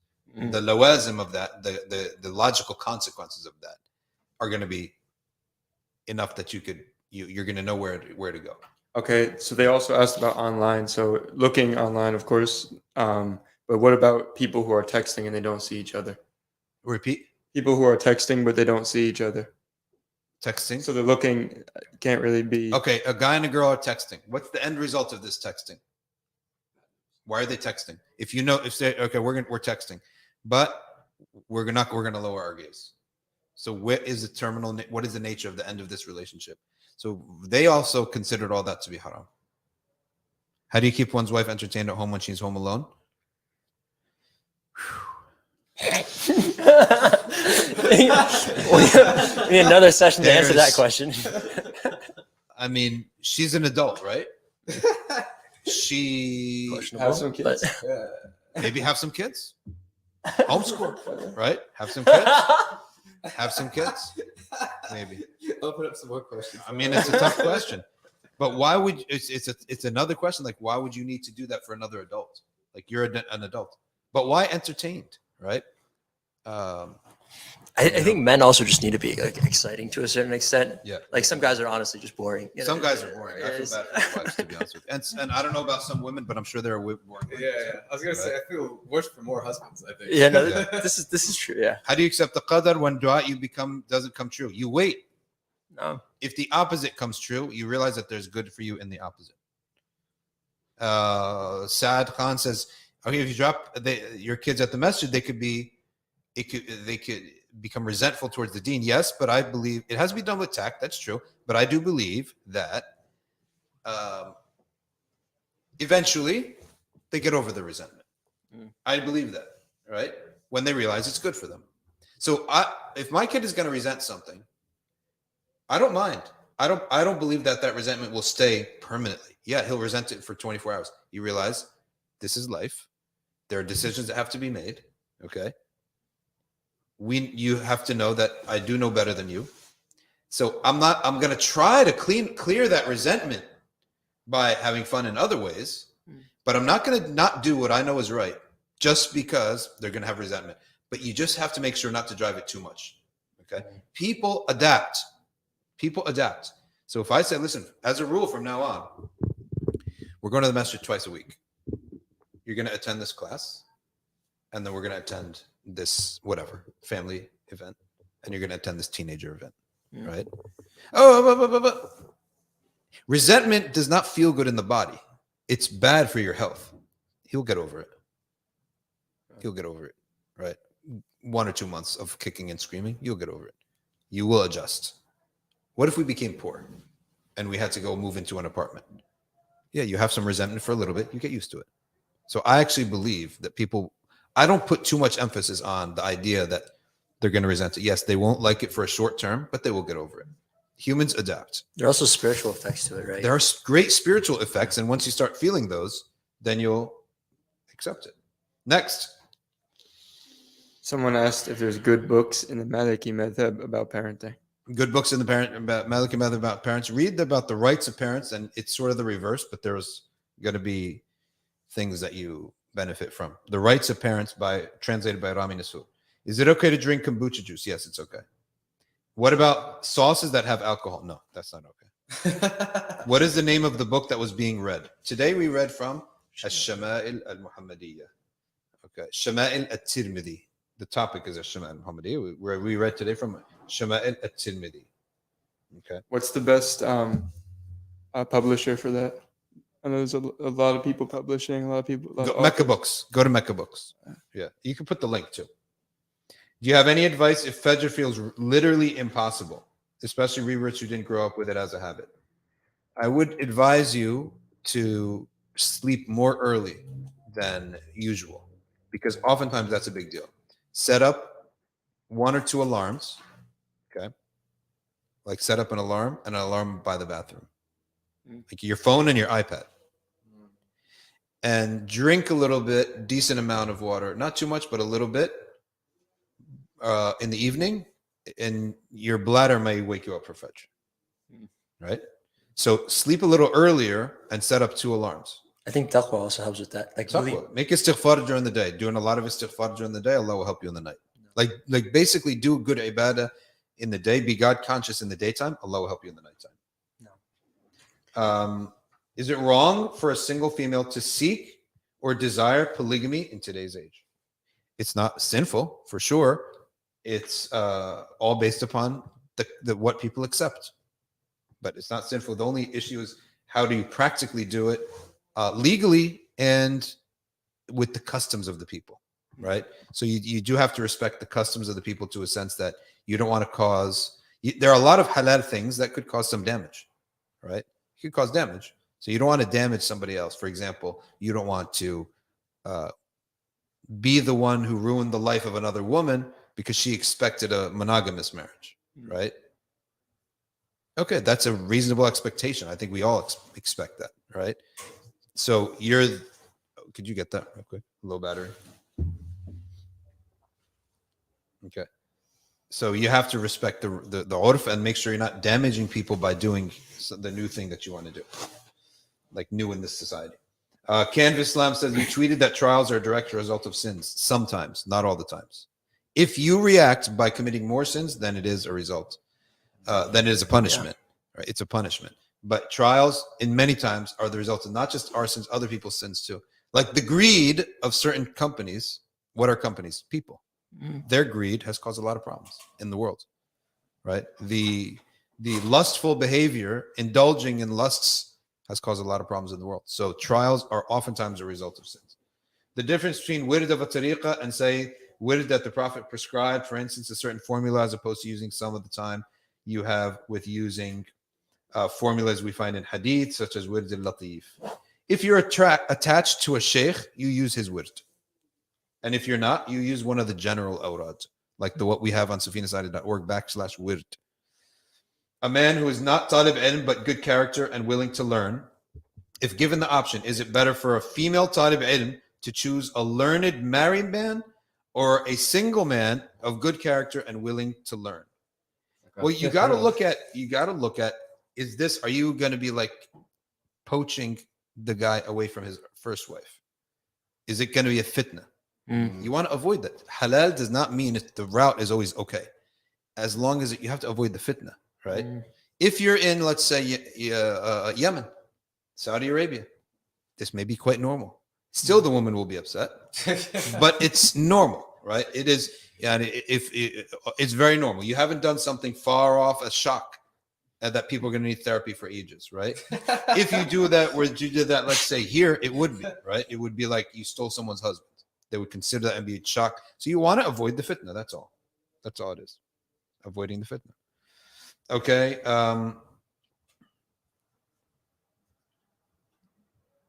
I got one more. Go ahead.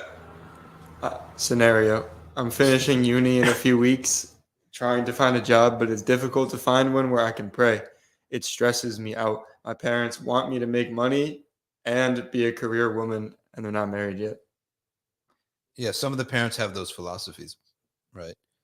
They have those philosophies. So you have to try to make sure that, I mean, I was not in that situation as a woman before, so I don't know. But I can just give a basic advice. If the parents want something and you feel something is the opposite, then here's the thing. You can do this.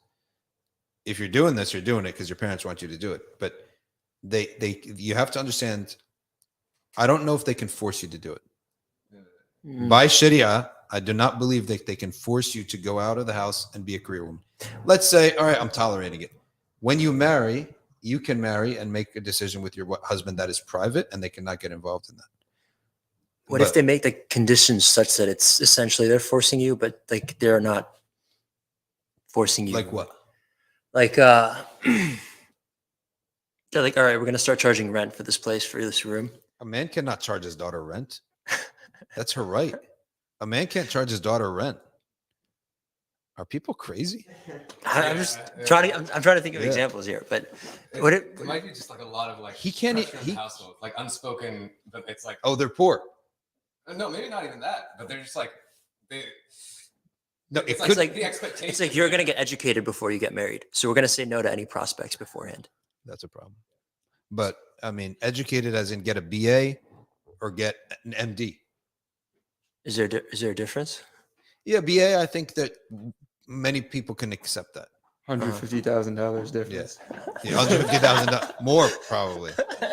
Yeah, 200 grand difference. If someone says, if a man and woman say, no, we're not going to entertain any husbands until you have a BA. I think that there's some reasonability to that. I've seen that a lot. But he says, no, you're going to have to be a doctor before you ever entertain. I think that's excessive. and people can get involved. Is that like Shadee? Would you say that's like wrong? By Sharia, I think that's wrong. Yeah. Interesting. Cozy Chloe says, how did you choose the Maliki method? What's your decision? I was just inspired by, I had a sheikh. Hamza Yusuf was my first teacher, really. And in fiqh, talking about this subject. When I went to Morocco, fell in love with the city, and they were all Malikis, and felt that okay, Ryan's cracking up. We're going to have to know why as soon as we finish this question. I felt like that's what I want. I want to be like him. So it was sort of followed. And then I read the biography of Imam Malik, because how could you go wrong? Yeah. This is the madhab of Medina, right? So this is actually the first madhab, even though like historically Abu Hanifa is older, but this is the original fiqh. All right. Can a woman make it a condition before nikah that she wants a monogamous marriage? She can say that it's a condition in agreement. He has to agree that if you take the second wife, then I'm automatically divorced. Okay. Ryan, go ahead. It's our guy Maliki Fiqh. Yeah. He's been here the whole time. So we started off, he told us how he hunted a buck 8 years ago. It took him 3 days to get it. Then he was talking about how his parents were tough on him with the set your face straight type of thing. Yeah. Yeah. And he shared he has 7 kids too, mashallah. Yeah. And 7 kids. He got 7 the kids. guy hunts bucks. Hunts bucks. This is a man. And then He's Norwegian. I started laughing because his most recent comment was just, it started off with, I would hate to be a career woman if I was a woman. Yeah. It's like my parents telling me after uni, we want you to be a house husband. Oh, So yeah. I will run. Yeah. Could you imagine if we started training sons and it became a thing in society, train the son to be a house husband, right? Geet says, can a man charge his son rent after a certain age? Yes. If he's capable, yes. He can charge his son rent. But not his daughter. You can't charge his daughter rent. If you're currently not working nor studying, how do you look for a husband as a Muslim woman? Through gatherings of knowledge, circles of knowledge. I think we had a couple Sufyan Society marriages, ArcView, which is just online classes, WhatsApp, and they met on WhatsApp, right? So we do have that. Can we do tawassul through Imam al-Shafi'i, meaning through the love of Imam al-Shafi'i and by the, our love for Imam al-Shafi'i? Yes, we can do that. I think that circles of knowledge are the best ways to find people because we have the same beliefs, same parameters. We go about things the same way. You can come to MBIC. We have the Mawadda operation. First iftar of Ramadan.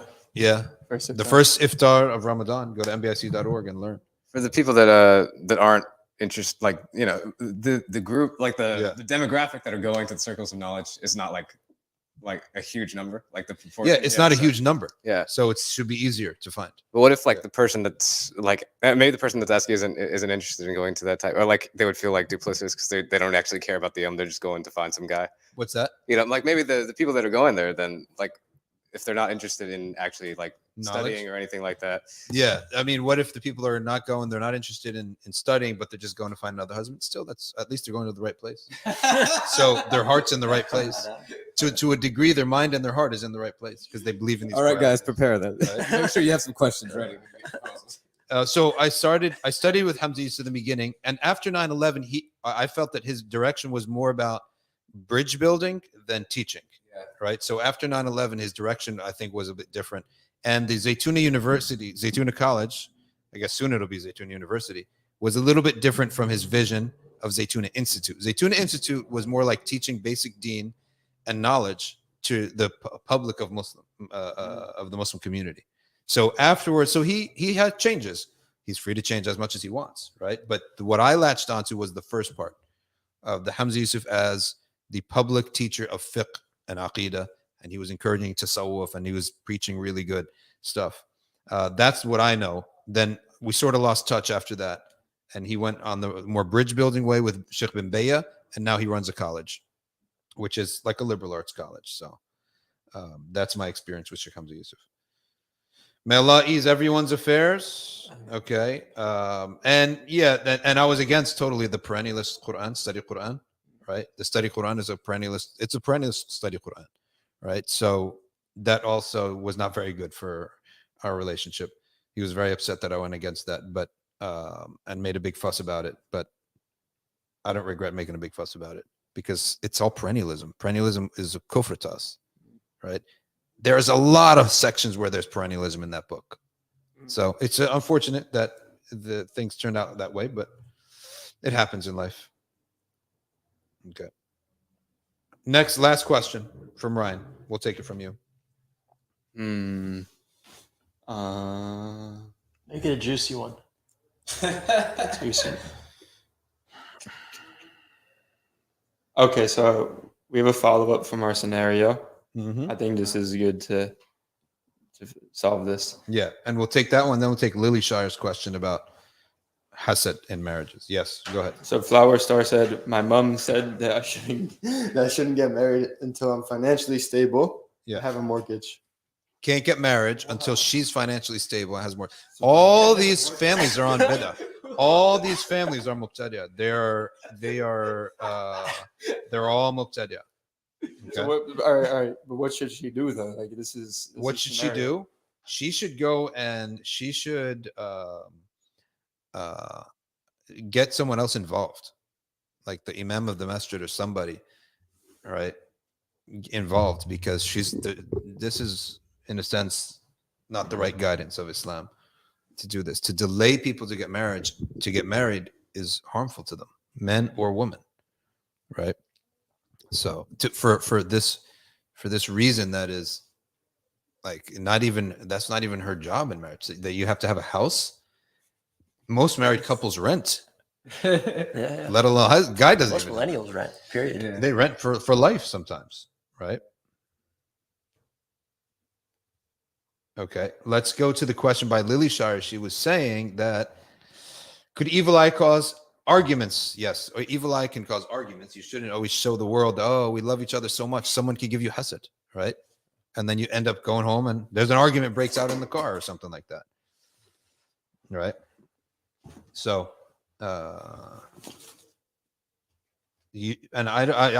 for the life of me, I don't understand the husband and wives that think they're so handsome and she's so beautiful, and they have Instagram like spouse stuff, like what they're doing with each other, or they do skits. You're an adult. Why are you doing a skit, right? Like they do these little pranky thingies or cute things with a song or something. TikTok couples. TikTok couples. But you're a Muslim, right? First of all, why would you don't you believe in Hesed? And don't you believe that we're not allowed as Muslims to make people feel like you have something great and we all don't. So there's all these women out there, oh, I don't have a husband as handsome as him, who has a BMW and he's making TikTok videos with his husband, right? I mean, you're making all the women feel 95% of the women don't have what you have, right? And then the husbands, right? The guy, why would you want all these people looking at your wife? 100%. Like, you don't have any shame Yep. in yourself, or like even basic hayat. We don't have that. We're not allowed to do this in Islam. And it's urf against urf too, right? So you want your wife to be in all these, and you're looking, scrolling. Oh, look, honey, how many people are liking this video? They're not liking you, right? All the guys on that thing are not watching you, right? They're watching her, right?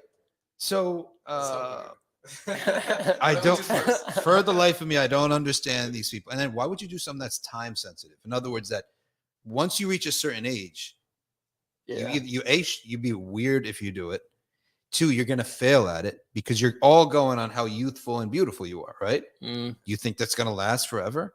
You're not going to be a TikTok phenomenon for more than 10 years. Not even that, right? Less than that.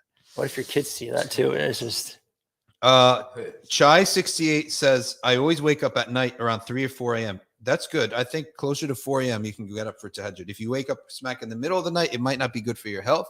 But if you wake up towards the end of the night, 3, 4, 5 a.m., wake up, do some dua, do some tahajjud, do some ibadah. I was reading in Imam Ghazali's, actually I was listening to a lecture about Imam Ghazali's Ihya. Yeah. And, the scholar is saying that they're like, depending on if you're only waking up for an hour, then you wake up like right before Fajr. But if you're staying up for like a third of the night or like half of the night, then you should wake up and sleep an hour before Fajr, so you're not tired. Yeah, you should sleep. You should sleep a little bit. You can sleep a little bit before Fajr. And this is like the time of like mukashafats. Yes, it is a time. It's a great time for ibadah. Great time. End of the night is, and then especially if you sleep early and you sleep well, and then you wake up towards the end of the night, you feel really refreshed and you have a powerful ibad at that time. Then you sleep a little bit, then you get up for Fajr, and then you go about your day if you have to. Okay. Thank you all very much. There are a couple questions. We couldn't get to everybody, unfortunately, today. But we got to a lot of questions, such as, can you explain tabarruj in today's age? Tabarruj has never changed. Tabarruj is that to show the part of your body you're not allowed to show to the people. That's what was called tabarruj. The aura that you're not allowed to show, you showing it, right, to people. So that's basically what tabarruj is. It's the same thing as it always was. And oh, well, that's the society is different. Well, what do I care about the society? They don't live the way we live. They're not expecting the reward we expect. Yeah. Right? Yeah. They're not fearing what we fear. And by the way, they're not even examples. Would you trade a random Muslim family life for a random American family life? Right? Would you? I wouldn't. Would you trade a random Muslim family life from Central Jersey for a random non-Muslim family life for Central Jersey? Even if it was like chaotic, they would just it's still like even a chaotic Muslim family that prays in the mosques, chances are alcoholism is not a problem. No. Chances are. Yes, I'll tell you what, even a pious Muslim family, weed may be a problem for some of the shabab. Right? That's unfortunate. It's terrible, right? But alcoholism, like a drunkard, I highly doubt it. In a pious Muslim family that prays in the mosques. Probably not, right? Even when they're nominally Muslim, right? But you got a Muslim cousin who's a good Muslim. He pulls you into things. Chances are you're not going to have alcohol problems, right? There's a lot of things I think that we take for granted. So why do I care what the rest of society says when I believe that they're not great examples on how to live? So I actually don't care what you think. The only reason is that you guys have a bigger military than the Muslim countries. At the end of the day, that's what drives culture. Because military drives currency, currency drives culture. Right? And that's why people are sort of tiptoeing around the culture. We'll go back to the root of it. That's really the root of it. But if I'm going to actually look at the results, we need to get that, brothers, in WD-40. That chair is. If I'm going to look at the results, right? I just erased it at this point. Yeah, I know. The results are not there. They really got issues in their family. And I'm not making fun of them, saying that's like, you're not an example. That's all I'm saying. The general culture is not an example. All right, folks. Jazakumullahu khairan. By the way, there's always a lot more people around 3 o'clock, 2:30 and 3 o'clock. But We have 4 hours of live stream in 2 days. oh my gosh, subhanallah. All right, folks. Jazakumullahu khairan. Subhanakallahumma wa bihamdik. Nashhadu an la ilaha illa anta. Nastaghfiruka wa natubu ilayk. Wal 'asr. إن الإنسان لفي خسر إلا الذين آمنوا وعملوا الصالحات وتواصوا بالحق وتواصوا بالصبر. السلام عليكم. السلام.